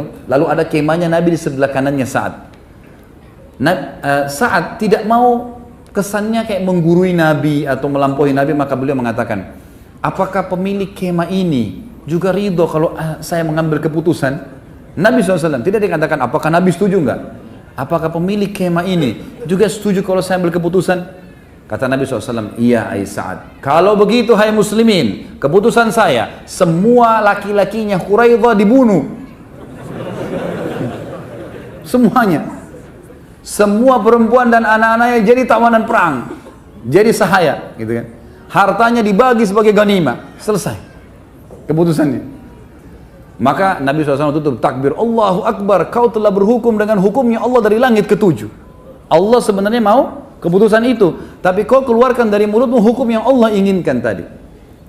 Maka ini sebuah keputusan yang luar biasa dari Sa'ad. Keluar semuanya, pasukan Quraidah ini. Waktu lewat, gitu kan, dia ulangi lagi kata-katanya Sa'ad. Sudah tiba saatnya untuk Sa'ad tidak mempedulikan celaan orang untuk mendapat ridha Allah. Selesai. Lewatlah orang-orang Quraidah, diikat semua laki-lakinya, 700 orang itu, perempuannya semua, dan dibagilah hartanya segala macam, tinggal 700 orang. Ada beberapa orang tentu yang selamat ya. Ada di kajian sirah saya sempat sampaikan itu, ada, saya lupa sekarang namanya, ada satu orang yang pada saat dia lagi dipegang oleh muslimin, dia lihat ada satu ibu muslimah lewat dan dia kenal, dia sering transaksi jual beli sama ibu itu. Lalu dia teriak, hai ibu, saya mau disembelih gitu. Ya, maafin saya, lindungin saya gitu. Maka ibu itu pun mengatakan kepada pasukan muslimin, sebentar, saya mau lindungin orang ini. Dibawa ke Nabi SAW, ya Rasulullah ini lindungan saya. Kata Nabi SAW, silahkan ambil. Gitu kan. Maka orang itu pun syahadat. Orang syahadat, setelah dia syahadat dia bilang, Alhamdulillah, gara-gara syahadat saya nggak jadi dibunuh. Kisah pada saat itu tentunya. Yang jelas ada beberapa orang yang ada kisah-kisah unik. Kalau antum ikutin di sirah itu ada kisah tentang perang Bani Quraidah. Panjang lebar ceritanya. Karena ini masih ada pelajaran-pelajaran yang kita bahas nanti, jadi saya tidak bisa bahas semua. Ringkas cerita, dikumpullah 700 orang itu, kemudian dibawa 10 orang lalu dibunuh, gitu kan? Hukuman terhadap pengkhianatan. Mungkin orang teman-teman sekalian kalau dengar sepintas kisah ini, wah muslimin juga membantai, gitu kan? Kasusnya ini bukan masalah membantai teman-teman sekalian. Kasusnya kalau Quraidah malam itu, hari itu membuka bentengnya, satu Madinah habis. Dan perlu kita garis bawahi, muslimin waktu itu pusatnya di Madinah. Artinya kalau habis semua ini, pengkhianatan mereka bukan pengkhianatan yang biasa. Itu yang pertama. Yang kedua, pada saat lagi mau diajak negosiasi oleh Sa'ad bin Mu'ad dan Sa'ad bin Ubadah, mereka malah sengaja menancapkan kesepakatan yang disobek, ditempelin pakai pisau di temboknya. Kan? Kemudian mereka menantang Sa'ad bin Mu'ad dan Sa'ad bin Ubadah. Lebih-lebih lagi yang mereka tantang Sa'ad bin Mu'ad. Yang akhirnya mereka tidak sadar, mereka mengatakan kami mau berhukum dengan Sa'ad. Akhirnya Sa'ad ambil keputusan itu, gitu kan. Dan ada yang unik teman-teman, waktu mereka mau dibunuh, proses pembunuhan sebenarnya Nabi SAW membuka peluang. Siapa yang mau se-Islam silahkan, atau yang mau mengalah silahkan. Nah, dia mengalah dan berarti kata, ya sudahlah, saya minta maaf, saya begini, berikan saya keamanan. Nabi SAW maafkan. Ada beberapa orang yang Nabi SAW maafkan. Tapi yang memang membangkang, nggak mau. Mereka anggap mereka mati syahid. Orang-orang Yahudi ini anggap kalau dibunuh oleh muslimin mati syahid masuk surga, gitu kan? Sampai ada di antara mereka waktu itu Nabi ada satu sahabat melindungi satu orang. Sinilah, saya lindungi kamu. Dia bilang, baik, terima kasih. Istri anak saya lindungi. Harta saya lindungi. Ya Rasulullah, ini lindungan saya. Karena dalam peperangan kan istijar namanya. Kalau seorang muslimah juga sama, perempuan muslimah. Kalau dia melindungi satu orang kafir, dia bilang ini di bawah naungan saya, nggak boleh ada yang ganggu. Ini dalam hukum Islam memang begitu. Orang yang biasa pun boleh melindungi siapapun orang kafir. Jadi ini bukan masalah kasus bantai-bantai, bukan, gitu kan? Memang yang dibunuh itu yang membangkang. Memang mereka anggap mati. Kalau tidak ya kita melawan. Mereka mau anggap seperti mati syahid. Maka orang ini sahabatnya melindungi, baiklah saya lindungi kamu sama keluargamu. Sudah pas dilindungin, dia tanya, bagaimana dengan teman saya si Fulan, ada temannya. Temannya ini terkenal dia yang merobek surat kesepakatan akad dengan Nabi SAW. Kata sahabatnya tidak bisa, kalau orang itu pasti dibunuh. Kata orang ini, kalau gitu nggak usah lindungi saya mau masuk surga bersama itu. Akhirnya dibunuh juga. Jadi memang yang terbunuh ini teman-teman bukan masalah kasus pembantaiannya, tapi kasusnya memang mereka pengkhianat dan mereka memang dasarnya maunya itu, memang maunya dibunuh, karena masih dibuka peluang untuk meminta maaf. Karena ada di antara mereka yang minta maaf, minta keamanan dari Nabi SAW, itu lain, gitu kan? Selanjutnya teman-teman sekalian adalah yang keempat dari manaqib, ya, dari keutamaan Sa'ad radhiyallahu anhu. Setelah tadi yang pertama hadis Nabi SAW bahwasanya arsy-Nya Allah goncang dan seterusnya, kemudian perkataan yang mulia di perang Badar sehingga terjadi peperangan Badar mendukung, kemudian yang ketiga tadi adalah kejadian Ghatafan dan juga kejadian Quraidah. Ini sebenarnya kita bisa jadikan poin-poin sendiri ya, tapi saya masukkan saja. Kemudian poin yang keempat adalah bagaimana kemuliaan diri dan yang sifatnya abadi dan kemuliaan yang dikenang oleh kaum muslimin pada saat mati karena bergeraknya arsy Allah. Ini kita lihat, dan juga dipikulnya jenazahnya oleh para malaikat. Ini ada kisahnya di halaman 145 sampai 148. Saya akan bacakan riwayatnya teman-teman sekalian. Nabi SAW di sini dikatakan oleh penulis, pada saat melihat jenazah Sa'ad, dia berkata, Nabi SAW bersabda, jazakallahu khairan min sayyidil kaum, faqad anjazta ma wa'adtahu, wa la yunjizannakallahu ma wa'adaka. Sekali kau ambil keputusan, maka mereka semua patuh. Engkau telah menunaikan apa yang telah engkau janjikan, niscaya Allah akan menunaikan apa yang dia janjikan kepadamu. Kemudian Nabi SAW juga bersabda dalam hadis yang diriwayatkan oleh Imam Bukhari Muslim, ihtazza arsyur rahman li mauti Sa'ad bin Mu'ad. Arsy-Nya Ar-Rahman bergoncang karena kematian Sa'ad bin Mu'ad. Asma binti Yazid radhiyallahu anha berkata, ketika Sa'ad bin Mu'ad wafat, ibunya menangis. Maka Nabi SAW bersabda, ala yarka'u dam'uki wa yadhhabu huznuki fa inna ibniki awwalu man dahikallahu lah wahtazza lahul arsh. Mengapa air matamu tidak berhenti dalam kesedihan wahai ibunya Sa'ad, sementara anakmu adalah orang yang paling pertama Allah tersenyum padanya, ya. Dan juga arsy-Nya Allah bergoncang karena meninggalnya. Al-Haythami menyebutkan dalam Majma' dan juga At-Tabarani dan rawi-rawinya semuanya sahih, dan Al-Hakim juga Al-Dhahabi mensahihkannya.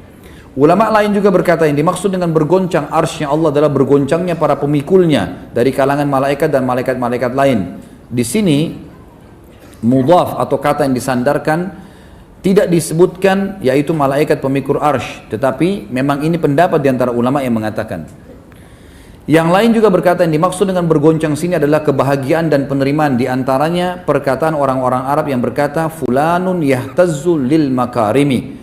Fulan bergerak karena kemuliaannya. Bukan berarti badannya yang bergoyang atau bergerak, tetapi maksud mereka adalah ketenangan fulan kepadanya dan kecenderungan kepadanya. Dan ini pendapat-pendapat ulama. Al-Harbi juga berkata, ini adalah bahasa kinayah atau kiasan yang mengungkapkan luar biasanya kematian Sa'ad. Orang-orang Arab biasa menisbatkan sesuatu yang besar kepada sesuatu yang paling besar, sehingga mereka berkata bumi menjadi gelap ketika kematian fulan dan kiamatnya sudah tiba. Maksudnya orang-orang Arab biasa berbicara begitu, kalau ada orang punya kedudukan yang besar, maka mereka mengatakan bumi jadi gelap dengan matinya orang ini, atau seakan-akan kiamat sudah terjadi, ya karena dianggap orang ini punya kedudukan. Ini juga bisa berarti maknanya. Imam Az-Zahabi berkata rahimahullah, arsy adalah makhluk yang ditundukkan. Jika Allah menghendakinya untuk bergoncang, maka ia bergoncang dengan kehendak Allah. Allah memberikan kepadanya rasa cinta kepada Sa'ad, sebagaimana Allah memberikan perasaan kepada Uhud terhadap kecintaan Nabi SAW. Ya. Jadi pendapat Imam Az-Zahabi Allahu alam yang lebih banyak cenderung dipegangi oleh para ulama, bahwasanya memang bergetarnya arsy Allah ini ya karena Allah Subhanahu wa taala menginginkannya bergoncang, bergerak pada saat itu, dan itu karena rasa cinta kepada Sa'ad. Ya. Sebagaimana firman Allah, penulis mengatakan di sini diangkat surah Saba ayat 10, A'udzubillahi minasyaitonir ya jibali awwibi ma'ah. Sebagaimana Allah berfirman tentang Daud, wahai gunung-gunung bertasbihlah berulang-ulang bersama Daud.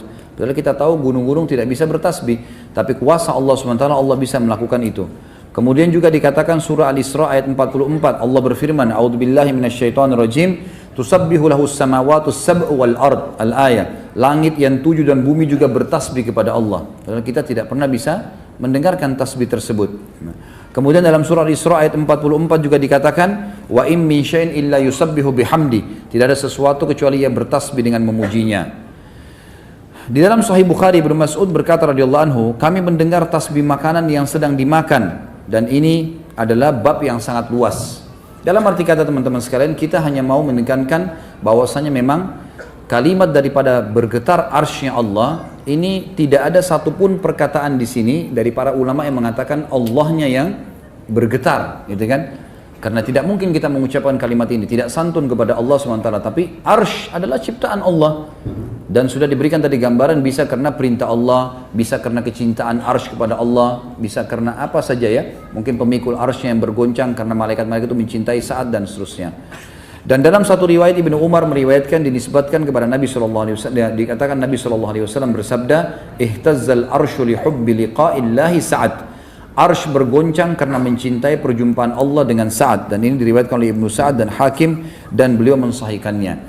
Dan Allah alam, kesimpulan dari semua apa yang disampaikan ini, yang lebih kuat adalah pendapat yang dipegangi oleh para ulama yang terakhir sekali, bahwasanya dikatakan arsy-Nya Allah bergoncang karena mencintai, karena Allah mencintai menjumpai Sa'ad radhiyallahu anhu. Baik, ini adalah kejadian manaqib. Kemudian juga manaqib yang lain, yang kelima adalah masalah hadirnya malaikat pada saat dia meninggal untuk mengurus jenazahnya dan memikul jenazahnya. Disebutkan dari Mahmud bin Labib radhiyallahu anhu, beliau berkata, ketika tulang lengan Sa'ad terkena anak panah, lalu dia sakit karenanya, tadi lengan kanannya, maka mereka membawanya kepada seorang wanita yang bernama Rufaidah yang biasa mengobati luka. Jika Nabi SAW melewati Sa'ad, beliau menyapanya, mengatakan, bagaimana keadaanmu sore ini, bagaimana keadaanmu pagi ini? Maka Sa'ad menjawab, sampai tiba satu malam di mana kaumnya memindahkannya dan sakitnya semakin parah, maka kaum Sa'ad pun membawanya ke Bani Abdil Ash'al di perkampungan mereka. Rasulullah SAW datang menjenguk Sa'ad, lalu dikatakan kepada beliau, kaumnya telah membawanya pulang. Maksudnya Nabi kunjungi dia di masjid, di kemah dekat masjid, tapi ternyata sudah nggak ada, dibawa pulang ke kaumnya.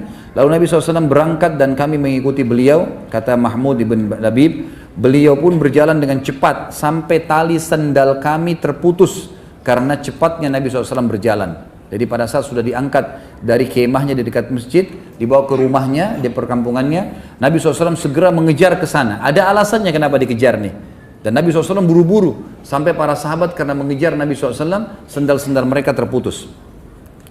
Hal ini disampaikan oleh para sahabat kepada Nabi SAW, maka beliau bersabda, ya Rasulullah, kenapa anda buru-buru begini? Kenapa sampai begini, sampai sendal-sendal pada putus, debu-debu pada berterbangan? Maka kata Nabi SAW, inni akhafu an tasbiqana ilaihil malaikatu fatagsiluhu kama gasalat handala. Aku khawatir para malaikat mendahului kita memandikannya sebagaimana mereka memandikan Handala. Dan ini hadis sahih ya. Ini menandakan teman-teman sekalian, pada saat itu Nabi SAW sudah tahu kalau saat begitu tiba di sukunya sudah meninggal dunia. Dan Nabi SAW buru-buru, kenapa? Karena beliau ingin memandikan jenazahnya Sa'ad ibn Mu'adz. Dan beliau berkata, saya khawatir jangan sampai kalau kita telat tiba di sana malah malaikat yang mengurus jenazahnya. Di dalam sabda Nabi SAW yang lain dikatakan bahwasanya kami bertanya, kata para sahabat, kami bertanya, wahai Rasulullah, kami tidak membawa seorang mayit yang paling ringan dibandingkan dia, si Sa'ad ini. Maka kata Nabi SAW, ma yamna'uhu an yakhiffa wa qad habata minal malaikati kada wa kada lam yahbitu qattun qabla yaumihim qad hamaluhu ma'akum. Bagaimana tidak ringan jenazahnya? Jadi waktu sahabat angkat itu kayak ringan sekali. Sebagian athar menyebutkan seperti jenazah itu kalau mau dipindahkan ke tangan yang lain seperti sebuah kapas, ya, yang sangat ringan sehingga mudah pindah di pundak-pundak para sahabat. Mereka bertanya, Rasulullah, kami belum pernah mengangkat jenazah, bagaimana kalau jenazah kemudian seperti kapas, sangat ringan, gitu kan? Seperti ini, kata Nabi SAW, bagaimana tidak ringan, sedangkan para malaikat dengan jumlah sekian dan sekian telah turun. Mereka tidak turun sebelum hari ini, mereka memikul Sa'ad bersama kalian. Dan ini bisa dilihat pun nomor 16, riwayatkan Ibnu Sa'd dan dihasankan oleh Arnaud, ya, dalam Asy-Syiar. Ada riwayat lain menyebutkan juga bahwasanya Nabi SAW bersabda, "Hadzal abdus salih alladhi taharraka lahul arsh wa futihat abwabus sama wa syahidahu 70,000 minal malaika lam yanzilu ilal ardi qabla dhalik laqad damma dammatan thumma ufrija anhu." Ya, ini diriwayatkan oleh An-Nasa'i dalam Kitabul Janaiz dan juga disahihkan oleh Albani dalam Sahihul Jami'. Kata Nabi SAW waktu menunjuk jenazahnya Sa'ad, ini adalah hamba saleh di mana arsh bergetar karenanya, pintu-pintu langit dibuka untuk menerima ruhnya, 70,000 malaikat menghadiri jenazahnya, mereka tidak turun ke bumi sebelum ini, kuburnya menghimpit lalu dilapangkan untuknya. Jadi ini menandakan memang hadirnya 70,000 malaikat yang mengurus jenazah Sa'ad radhiyallahu anhu. Tadi ada riwayat, jadi disebutkan tentu Handalah, kalau teman-teman masih ingat riwayat Handalah kan, di salah satu peperangan Handalah ini baru menikah, kemudian dia menikah malam hari, dia belum berhubungan biologis sama pasangannya kecuali habis subuh. Habis sholat subuh di masjid bersama Nabi SAW, kemudian dia pun kembali dan menggauli istrinya, ya layaknya suami istri. Baru selesai berhubungan, dia belum sempat mandi junub, tiba-tiba ada kubandan perang, jihad. Maka Handalah pun ikut, belum sempat mandi junub. Gitu kan. Pada saat dia masuk di medan perang, dia terbunuh oleh musuh. Lalu Nabi SAW pada saat melihat jenazah Handalah lalu sempat mengalihkan wajah beliau. Lalu para sahabat mengatakan, kenapa ya Rasulullah? Kata Nabi SAW, saya melihat malaikat memandikannya. Ada riwayat lain mengatakan, saya melihat istrinya dari bidadari menjemputnya. Jadi dia karena belum dimandikan, maka dimandikan oleh malaikat. Ini sebuah kemuliaan tentunya. Disebutkan tentang Sa'ad radhiyallahu anhu, dan beliau adalah pimpinan kita, ya, salah satu pimpinan sahabat ridwanullahi alaihim yang mulia. Allah SAW, laqad tadayaqa ala hadzal abdis salih qabruhu hatta farrajahu Allah an. Sesungguhnya kuburnya hamba saleh ini waktu saat sudah dikuburkan menyempit hingga Allah melapangkannya untuknya. Artinya memang kuburan saat saja terhimpit seperti itu, apalagi kuburan kita. Tapi tidak sampai merusak jasad orang-orang beriman. Ini yang dimaksud dengan kalimat tadi. Imam Az-Zahabi coba menukil kepada kita tentang masalah sempitnya kuburan Sa'ad di sini bukan termasuk azab kubur, sama sekali bukan. Tapi ia adalah sesuatu yang dirasakan oleh seorang mukmin sebagaimana dia merasakan sakitnya kehilangan anak dan kawan akrabnya di dunia, sebagaimana dia merasakan rasa sakit dari penyakitnya, rasa sakit ketika ruhnya keluar dari jasadnya, rasa sakit ketika dia diuji dan ditanya dalam kuburan, rasa sakit karena tangisan keluarganya atasnya, rasa sakit pada saat dia bangkit dari kuburnya, rasa sakit pada saat dia keluar berdiri menyaksikan ketakutan di padang mahsyar, rasa sakit ketika melewati api neraka dan sepertinya. Maksudnya tidak harus sakit fisik, ya. Jadi di sini dimaksud himpitan adalah bukan azab kubur, tetapi sesuatu yang dirasakan oleh seorang mukmin yang alami, sebagaimana dia rasakan banyak hal-hal dalam kehidupan dia.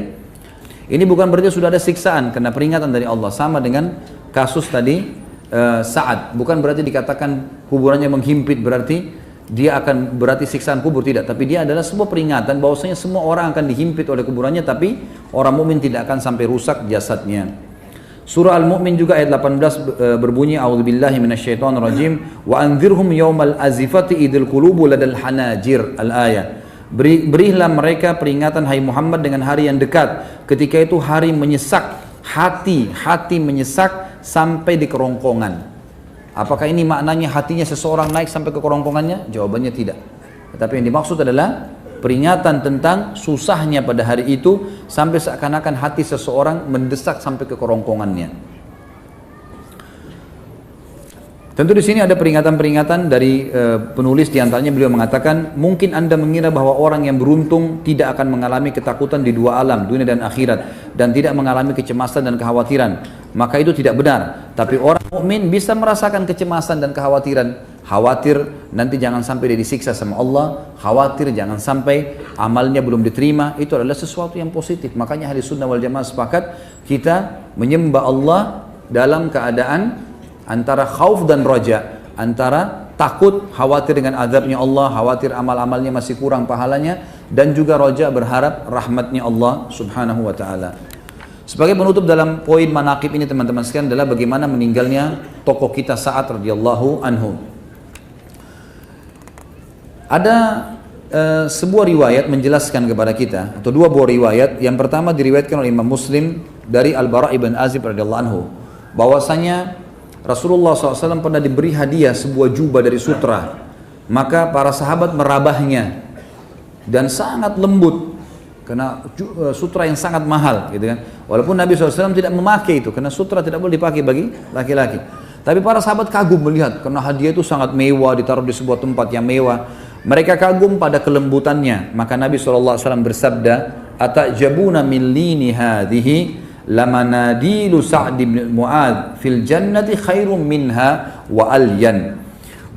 Apakah kalian kagum dengan kelembutan sutra ini? Sapu tangannya Sa'd bin Mu'adz di surga lebih baik dan lebih lembut daripada ini. Padahal Sa'd bin Mu'adz sudah lama meninggal. Ini kejadian sudah lama, beberapa tahun kemudian barulah Nabi SAW mendapatkan hadiah sutra. Maka Nabi masih menyebutkan sapu tangannya Sa'ad, dan sapu tangan sesuatu yang paling sederhana bagi dalam pakaian seseorang. Dia hanya dipakai untuk membersihkan keringat, membersihkan kotoran hidung, kan gitu. Dia sesuatu bukan yang dipamer atau diperlihatkan. Maka kalau itu saja di surga lebih baik daripada sutra di dunia. Dan ini menandakan kelebihan bagi Sa'ad. Dalam riwayat yang lain dikatakan, Nabi SAW diberi hadiah sebuah jubah dari sutra. Beliau tidak membolehkan sutra bagi laki-laki, dan beliau pun tentu tidak memakainya. Lalu orang-orang takjub kepada sutra itu. Maka Nabi SAW bersabda, "Walladzi nafsu Muhammadun biyadi, inna Sa'd bin Mu'adz fil jannah ahsanu min hadza." Demi zat yang jiwa Muhammad dalam tangannya atau genggamannya, sungguh sapu tangannya Sa'd bin Mu'adz di surga lebih baik daripada ini. Hadis sahih riwayat Imam Muslim. Imam Nawawi rahimahullah berkata dalam Sahih Muslim, para ulama berkata bahwa hadis ini merupakan isyarat kepada kedudukan Sa'ad yang agung di surga. Sesungguhnya pakaiannya yang paling rendah sekalipun di sana di surga lebih baik daripada itu. Sapu tangan adalah sesuatu yang paling remeh karena digunakan untuk mengelap yang kotor dan biasanya diremehkan. Maka selainnya lebih baik. Hadis ini juga menunjukkan surga, menetapkan surga bagi Sa'ad. Artinya dijamin Sa'ad mati syahid dan masuk ke dalam surga. Di antara wasiat Sa'ad yang mulia pada saat akan meninggal dunia, beliau mengatakan kepada kaumnya, ada 3 hal, pada ketiganya aku kuat dan pada selainnya aku lemah. Artinya 3 hal ini aku selalu pegang dan aku tidak pernah tinggalkan. Yang pertama, aku tidak pernah melakukan satu solat sejak aku masuk Islam, lalu aku berbicara kepada diriku sendiri sampai aku menyelesaikannya. Faham maksudnya? Artinya selama aku masuk Islam, semenjak pertama kali aku sholat sampai sekarang aku mau meninggal, belum pernah aku bicara dengan diriku sendiri. Artinya konsentrasi, khusyuk, full dengan bacaan, gerakan dan bacaan semuanya full sampai aku menyelesaikannya. Tidak pernah satu kali pun menghayal, berpikir kemana-mana. Itu yang dilakukan oleh Sa'ad radhiyallahu anhu, dan ini kesaksian beliau untuk dirinya. Yang kedua, aku tidak mengantarkan jenazah lalu aku berbicara kepada diriku dengan selain yang dikatakan oleh jenazah itu atau dikatakan kepadanya sampai ia dikuburkan. Maksudnya, sebelum jenazah meninggal, yang dia ucapkan agar masuk surga apa? La ilaha illallah, gitu kan? Jadi kata Sa'ad, kalau saya ngantar jenazah, lisan saya tidak pernah berhenti mengucapkan kalimat yang diucapkan oleh jenazah ini sebelum mati. La ilaha illallah, gitu kan? Dikatakan itu oleh jenazah ini, atau yang dikatakan kepadanya sampai dikuburkan. Maksudnya orang-orang menyebutkan kebaikan. Kan diantara sunnah Nabi SAW, kalau ada jenazah lewat kita harus mengucapkan kebaikan. Karena dalam riwayat Bukhari Muslim pernah ada jenazah lewat, lalu para sahabat mengatakan, orang ini begini dan begitu, disebutkan keburukannya. Kata Nabi SAW, wajabat, ini jadi terjadi loh. Jangan kalian ucapkan itu karena kalian adalah saksi-saksi Allah di muka bumi. Lalu lewat orang yang satu, dipuji-puji kebaikannya, si fulan ini begini, begitu, dipuji-puji. Kata Nabi SAW, wajabat, terjadi. Sungguhnya kalian adalah saksi-saksi Allah di muka bumi. Jadi kalau ada jenazah lewat, kita dianjurkan untuk menyebutkan kebaikan, gitu kan. Walaupun ada kekurangan orang itu, apa yang baik yang kita tahu, kita sebutin kebaikannya. Karena kata Nabi SAW, udhkuru mahasina mautakum. Sebutkanlah kebaikan-kebaikan jenazah kalian. Maka saat memiliki satu kata kunci, selain kalau sholat selalu konsentrasi, dari takbir, lisannya, gerakannya, semua ucapan dan gerakannya semua sempurna. Nggak ada satu kali pun mengkhayal sampai dia menyelesaikannya. Nggak pernah berbicara dengan dirinya sendiri, nggak pernah bisa digoda oleh syaitan. Yang kedua, kalau ngantar jenazah nggak pernah ngomong sama siapapun. Selalu mengucapkan, mengulangi kalimat la ilaha illallah itu sendiri buat dirinya, atau mengucapkan pujian buat si jenazah. Yang ketiga, aku tidak mendengar Rasulullah SAW bersabda kecuali aku mengetahui bahwasanya itu benar dan aku jadikan itu sebagai prinsip hidupku. Kata Ibnu Musayyab rahimahullah, salah satu ulama tabi'in, aku tidak mengira sifat-sifat ini terkumpul pada orang kecuali para nabi. Hanya saja Allah Subhanahu wa taala memuliakan saat dengan kalimat-kalimat seperti ini. Baik. Sekarang teman-teman sekalian, kita tutup pertemuan kita dengan pelajaran-pelajaran yang kita ambil dari kehidupan saat. Yang pertama, adanya kemuliaan Islam dan da'i, menjadi da'i. Kenapa kita bahas ini teman-teman sekalian? Karena kita lihat saat yang sangat mulia ini, masuk Islam di tangan siapa tadi? Mus'ab ibn Umair. Siapa ini? Da'inya Nabi SAW. Saya pernah sebutkan di kisah Mus'ab ibn Umair pada beberapa pertemuan yang lalu teman-teman sekalian. Kalau Sa'ad ibn Mu'ad yang sampai arsy Allah goncang, sampai malaikat hadir di hidupannya, di kematiannya, 70.000 gitu kan. Itu masuk Islam di tangannya Mus'ab. Berarti Mus'ab panen pahalanya enggak? Panen pahalanya. Maka ini sebuah kemuliaan teman-teman bagi da'i. Dan Islam itu sendiri adalah kebenaran sehingga tidak perlu ragu sama sekali untuk menyebarkannya. Dan tugas seorang da'i adalah memahami ilmu yang benar sesuai wahyu Al-Quran dan Sunnah dan menyampaikannya dengan keikhlasan. Selebihnya adalah haknya Allah Subhanahu wa taala. Sebagaimana perilaku Mus'ab bin Umair yang mengatakan kepada Sa'ad bin Mu'adz, "Hai Sa'ad, duduklah, dengarkanlah. Kalau baik, kamu ambil, cuma sekedar informasi. Kalau buruk, kamu boleh meninggalkan atau kami meninggalkan tempat ini." Dan ini sebuah retorika dakwah yang sangat bijaksana. Kemudian yang kedua teman-teman, dalam berdakwah kita juga harus menyentuh semua lini. Berdakwah kepada orang awam, masyarakat biasa, tokoh-tokoh masyarakat, pedagang, siapa saja. Jangan dakwanya eksklusif, hanya untuk orang tertentu. Ini pengajian ini nggak boleh orang lain hadir, cuma ini si fulan, nggak bisa. Atau yang sudah terlanjur ikut pengajian lama, ini yang sudah ikut pengajian sahabat dari bulan-bulan lalu itu yang boleh hadir, yang lain nggak boleh ya. Nah ini nggak bisa, nggak ada eksklusif. Buka silakan untuk siapa saja mau datang, gitu kan. Sebarkan itu, karena memang dakwah itu penting untuk siapa saja dan memang untuk siapa saja. Yang ketiga, dakwah dan kebenaran dan tidak boleh ditunda. Seperti kasus Sa'ad bin Mu'adz tadi radhiyallahu anhu. Begitu masuk Islam, pada saat sudah syahadat, langsung dia pulang ke kaumnya, langsung ajak syahadat. Nggak pakai ditunda lagi, gitu kan? Ini penting teman-teman sekalian, dan ini sudah sering saya ulangi. Kalau yang hadir di hari Rabu pengajian kita di masjid kita ini, itu selalu saya sampaikan dan saya ingatkan. Kalau antum memiliki teman-teman kantor, kerabat, tetangga, non-muslim, jangan tunda untuk sampaikan Islam. Jangan tunda. Datangin baik-baik, sudah salaman, sudah kenalan, mungkin berikan sedikit hadiah. Kemudian baru kita tawarkan, bagaimana pendapat bapak? Kalau perempuan mungkin akhwat kita sana, bagaimana pendapat ibu tentang Islam? Kami muslimin, apa pendapatnya? Tanya. Lagi di pesawat, lagi di kereta api, lagi di bus, ada orang di sebelah kita. Tentu ini saya sarankan sesama jenis. Ya. Kalau lawan jenis nanti malah terbuka fitnah. Kita bicara sama-sama jenis, lalu kemudian tanya. Yang pertanyaan pertama cuma satu, bagaimana pendapat Anda tentang Islam? Gimana pendapatnya selama itu tentang Islam? Biarkan dia menyampaikan semuanya apa yang dia ketahui. Mau buruk, mau baik, dengarin aja. Kalau setelah dia ceritakan buruk dan baiknya, kemudian baru kita menjelaskan apa yang kita ketahui tentang Islam. Tugas kita cuma menyampaikan. Orang semua teman-teman yang masuk Islam itu, kalau kita dengar kisahnya 90% sesuatu yang tidak masuk di akal kita. Karena dengar azan merinding, karena melihat muslimin, karena mendengar qul huwallahu ahad, yang saya rasa antum sudah dengar dari kecil, gitu kan? Tapi ini luar biasa bagaimana mereka bisa masuk Islam, dan ini penting. Dan akhirnya saat memanen pahala seluruh sukunya karena masuk Islam, setelah dia masuk Islam dan menyebarkan dakwah. Yang keempat teman-teman, pelajaran adalah perlunya seseorang itu kokoh di atas kebenaran dan Islam, serta sangat yakin dengan janji Allah dan Rasulnya. Teman-teman sekalian, antum hadir di masjid ini yang Masya Allah jumlahnya sampai sekian banyak. Ini jangan dijadikan sebagai, sering saya bilang, jangan cuma testimoni, saya mau tes aja deh dengar ceramah, atau cuma seremoni ngerame-ramein dengan teman-teman saya aja, enggak. Datang ke lakukan sebuah perbuatan teman-teman dengan sebuah target, harus ada target, apa yang saya dapatkan, gitu kan. Dan selalu kalau majelis ilmu itu kita buka diri kita untuk mengambil yang positif, ada yang negatif jangan diambil, tapi yang kalau yang positif silahkan ambil, gitu kan. Jadikan sebagai pegangan, apalagi kalau semuanya Masya Allah kebaikan, kenapa nggak diambil? Dan itu perlu, kita harus tahu teman-teman sekalian, yakin.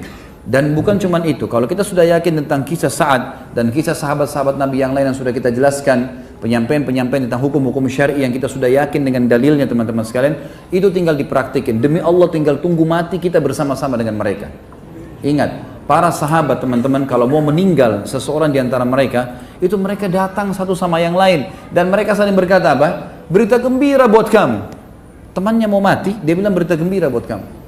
Kita kadang-kadang kalau orang sudah mau mati, kesian ya. Apalah kita bilang, gitu kan. Kalau mereka enggak, berita gembira buat kamu. Kenapa berita gembira? Mereka bilang apa?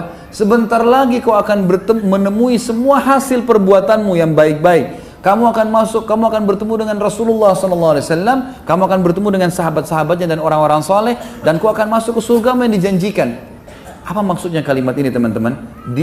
Mereka memotivasi temannya mau mati, ini janji Allah semua benar. Kamu mati ini, kamu dahului kami mendapatkan itu semua. Cuma sabar sampai mati teman-teman. Kehidupan kita sebenarnya orang mukmin bukan di sini, di sana, di akhirat. Kehidupan abadi. Selanjutnya teman-teman sekalian, yang kelima adalah bagaimana cintanya para sahabat terhadap kematian dan rindunya mereka terhadap kematian tersebut, terutama bila dikumandangkan jihad oleh Nabi SAW. Dan kita bisa melihat bagaimana perkataan Sa'ad pada saat mengatakan wajabat, ya sungguh telah benar ya Rasulullah, waktu Nabi mengatakan semoga Allah merahmatimu. Sa'ad juga sempat berkata dalam perkataannya pada saat dia kena anak panah, dia mengatakan, ya Allah, kalau seandainya setelah hari ini masih ada upaya Quraisy menyerang Nabi ya, Muhammad SAW, maka hidupkan saya. Kalau setelah hari ini masih ada upaya Quraisy seperti perang Ahzab, karena perang Quraidah itu masih dekat sekali dengan Ahzab, gitu kan, beberapa hari saja. Kalau masih terjadi penyerangan Quraisy, ya Allah panjangkan umur saya karena aku akan membela nabimu. Tapi kalau sudah tidak lagi pertemuan dengan Quraisy, artinya Islam akan menyerang Quraisy dan akan menang setelah hari ini. Dan memang itu betul terjadi, karena nanti setelah perang Ahzab Nabi SAW mengatakan Quraisy tidak akan bisa memerangi kita lagi. Mulai hari ini kita akan memerangi mereka, gitu kan, sampai pembebasan kota Mekah. Kata Sa'ad, ya Allah, matikanlah saya setelah engkau memberikan ya, penyejuk mataku terhadap suku Quraidah. Artinya setelah saya mengambil keputusan suku Quraidah, baru matikan saya Allah, gitu kan. Maka Allah Subhanahu wa taala pun menerima perkataan atau permintaan Sa'ad. Tapi bagaimana mereka menghadapi kematian dengan sangat tenang ya. Saya menceritakan bagaimana akhir hidup mereka, selalu cerita matinya. Seperti Abu Bakar waktu mau meninggal, beliau tinggal menulis wasiat, menyuruh Utsman, hai Utsman tulislah, gitu kan. Sampai akhirnya namanya Umar yang ditulis. Lalu Abu Bakar dengan sangat gembira pada saat itu, sudahlah, saya sudah memiliki yang terbaik buat umat ini. Lalu kemudian beliau meninggal dengan sangat tenang. Abu Bakar sudah masuk surga.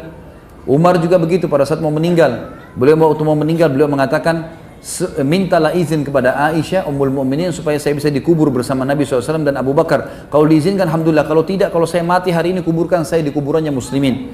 Lalu kemudian beliau meninggal juga pada hari itu. Dan kematiannya begitu saja orang beriman. Sudah yakin dengan apa yang Allah janjikan, nggak ada keraguan, nggak ada ketakutan, gitu kan? Karena sudah pasti semua, nggak boleh ada keraguan dalam masalah ini teman-teman sekalian. membedakan tingkat keimanan seorang mukmin di keyakinannya. Makanya Abdullah bin Mas'ud berkata, kami nggak bisa menyaingi, kami berbuat ibadah yang dibuat oleh Abu Bakar. Sholat, kami sholat. Puasa, kami puasa. Jihad, kami jihad. Semuanya kami kerjakan. Tapi kami tidak bisa menyaingi Abu Bakar di keyakinannya. Gak bisa sama sekali. Luar biasa keyakinannya. Allah Rasulnya mengatakan A, B, B. Janji pasti. Jadi jalan di muka bumi ini teman-teman, kalau keyakinan kita ada janji Allah yang benar di akhirat sana, apa saja kita akan tempuh, yang penting kebenaran. Sampai kita mati pun iya. Kan gitu. Itu yang membuat mereka semangat dalam menghadapi jihad, membela agama. Gak ada urusannya. Kalau ajal saya mati, mau diranjang atau mau di medan perang, tetap akan mati, gitu kan? Maka tinggal isi dengan hal-hal yang apa yang Allah ridhai dan kita akan panen di sana. Ini semua janji pasti. Gak boleh ada keraguan dalam masalah itu. Yang ketujuh, bagaimana keputusan Sa'ad radhiyallahu anhu, karena selalu saja bersesuai dengan apa yang Allah dan Rasulnya ridhai, maka sampai menghasilkan arsy-Nya Allah bergoncang. Yang kedelapan, adanya perawat wanita dalam Islam. Ini sedikit saya sisipkan karena tadi kita sebutkan waktu saat sempat luka dan keluar darah dirawat oleh seorang wanita bernama Rufaidah, dan dia adalah seorang perawat yang sering kali diajak oleh Nabi SAW dalam peperangan.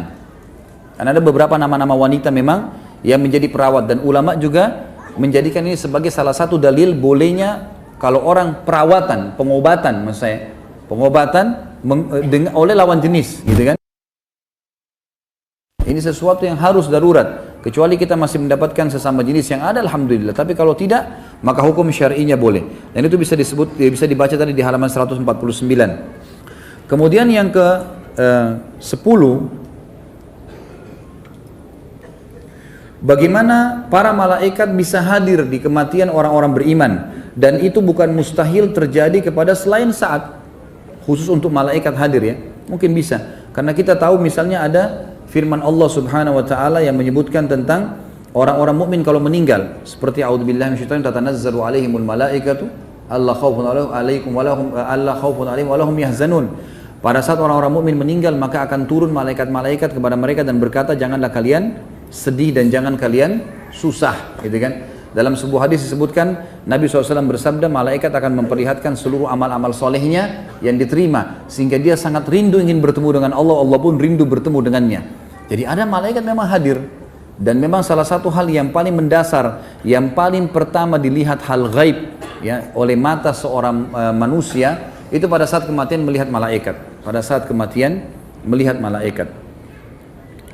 Kemudian juga Nabi SAW telah memberikan kesaksian tentang kesolehan Sa'ad ibn Mu'ad, yang semestinya kitanya ini tidak ragu dalam mencontohi kehidupannya, dan ini adalah sebuah pelajaran juga yang tidak boleh dilewatkan oleh seorang yang beriman, sehingga mereka tinggal mengikuti saja bagaimana mengikuti langkah-langkah Sa'ad dalam kehidupannya dengan membaca sejarahnya tentu kalau kita sekarang, serta juga adanya jaminan surga bagi Sa'ad. Karena Nabi SAW mengatakan tentang sapu tangannya, bahwasanya sapu tangan Sa'ad di surga lebih baik daripada sutra ini. Dan ini Imam Nawawi mengatakan berarti memang Sa'ad mendapatkan jaminan surga.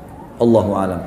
Ini semua pelajaran teman-teman sekalian yang bisa kita ambil dari tokoh kita Sa'ad bin Mu'ad. Semoga Allah Subhanahu wa taala menjadikan kita mudah untuk mencontohi beliau, dan juga menjadikan kita orang-orang yang selalu mencontohi para sahabat ridwanullahi alaihim yang merupakan pendamping Nabi sallallahu alaihi wasallam, dan pastilah mereka adalah orang-orang pilihan Allah. Sebagaimana Nabi sallallahu alaihi wasallam mengatakan, sungguhnya Allah telah menjaga ajaranku dengan menjaga para sahabatku ridwanullahi alaihim. Fadhal, kalau ada pertanyaan. Waalaikumsalam warahmatullahi wabarakatuh. Saya mau bertanya tentang sahabiat. Adakah sahabat yang bernama Khawla binti Azur, wanita berjubah hitam yang ikut berperang bersama Rasulullah SAW, dan Nila binti Al-Farafisa, istri Uthman bin Affan yang berani membela Uthman dengan pedang dari kaum kafir? Saya sangat penasaran karena sepanjang saya mengikuti tausiah, sirah nabawiyah dan sirah sahabat, tidak pernah mendengar nama ini, tapi nama ini saya dengar dari teman saya. Saya tidak pernah tahu, tentang ini saya tidak pernah tahu. Kalau disebutkan masalah ciri jubahnya atau memang membela Uthman bin Affan, ini saya tidak tahu. Insya Allah mudah-mudahan ya, saya coba cek nanti, kemudian saya akan kasih jawaban kalau tidak ada halangan di kisah sahabat yang ke-17 nanti insya Allah, atau ke-18. Sejauh mana kedekatan Sa'ad radhiyallahu anhu dengan Rasulullah sallallahu alaihi wasallam? Bagaimana kisah perkenalan dan persahabatan Sa'ad dengan Rasulullah sallallahu alaihi wasallam? Tadi sudah kita singgung ya. Secara umum ulama mengatakan Sa'ad tentu sangat dekat dengan Nabi sallallahu alaihi wasallam dan juga dia selalu menghadiri majelis ilmunya, selalu menghadiri peperangannya, dan Sa'ad termasuk menghadiri semua peperangan Nabi sallallahu alaihi wasallam, termasuk yang terakhir adalah Quraidah. Yang terakhir adalah Quraidah. Dan itu tandanya beliau adalah seorang sahabat. Kalau apakah ada perilaku khusus, ini tidak pernah ada penyebutan, Allah alam, saya tidak tahu kalau ada penyebutan khusus. Jika segitu hebatnya arsy bergoncang karena meninggalnya Sa'ad, bagaimana ketika Rasulullah SAW meninggal? Tidak ada penyampaian kepada kita. Tentu kita tercukupkan dengan dalil, ikhwat dan akhwat sekalian. Ya. Kalau Sa'ad saja begitu, apalagi Rasulullah SAW. Ya. Itu sudah sulit untuk digambarkan, tapi Nabi SAW tidak pernah menyampaikan kepada kita, kalau saya meninggal nanti arsy-nya Allah akan goncang. Karena penyampaian bahwasanya arsy-nya Allah goncang itu penyampaian dari Jibril alaihissalam. Dalam sebuah riwayat yang sahih, pada saat sudah dibawa pulang oleh kaumnya, pulang ke sukunya, maka Jibril pun datang kepada Nabi SAW dan mengatakan, hai Muhammad, sungguhnya Sa'ad telah meninggal, Sa'ad telah wafat, dan arsy-nya Allah bergoncang untuknya, serta dihadiri oleh para malaikat. Penyampaian dari Jibril alaihissalam. Tentu saja kita tidak memungkiri kalau Nabi SAW lebih mulia, gitu kan? Lebih mulia. Dan kita sedang berbicara orang yang dibawa Nabi SAW. Kita bicara tentang sahabat, mereka dibawa para nabi tentunya. Saya pernah jelaskan di awal bahasan kita tentang para sahabat, kita sedang membahas tokoh-tokoh sahabat dan mereka dibawa para nabi-nabi. Dan saya harap teman-teman doakan, insya Allah mudah-mudahan saya mampu, Allah SWT mudahkan, saya akan membahas 25 nabi dan rasul sebagai pelengkap bahasan kita insya Allah. Jadi nanti kita akan bahas 25 nabi dan rasul dari Nabi Adam sampai Muhammad alaihissalam. Kita akan bahas panjang lebar juga seperti kita bahas para sahabat ini dengan tablik akbar tentunya. Jadi insya Allah akan melengkapi. Nanti setelah selesai buku tentang sahabat ini 4 jilid, kita akan masuk ke kisah sahabiat nanti. Apakah ada riwayat yang menyebutkan tentang ciri-ciri fisik dari sahabat Sa'ad bin Mu'adz? Iya ada. Saya tadi betul tidak menyampaikan itu. Jadi Sa'ad bin Mu'adz terkenal orangnya tinggi besar, berwarna putih, dan berpostur tubuh kekar. Memang sangat kekar. Sampai kata Aisyah radhiyallahu, saya pernah berjalan dan saya mendengarkan suara telapak kaki yang sangat kuat, gitu kan, kokoh di belakang saya. Ternyata saya balik, saya menemukan dia adalah Sa'ad bin Mu'adz pada saat perang Ahzab. Dia lagi jalan, dan pada saat itulah Aisyah mengatakan, saya melihat di sisi kanannya ada yang ya terbuka. Maka pada saat itu pun anak panah kena, ya. Saya takut nanti anak panah kena ke tangan beliau radhiyallahu anhu. Dan alhamdulillah ala kulli hal, Allah sudah mudahkan kita membahas sahabat yang mulia ini, dan kita berdoa kepada Allah Subhanahu wa taala semoga semua amal yang pernah kita kerjakan diterima olehnya, dan semoga semua dosa yang pernah kita kerjakan sekecil dan sebesar apapun juga dimaafkan dan diganti menjadi pahala. Semoga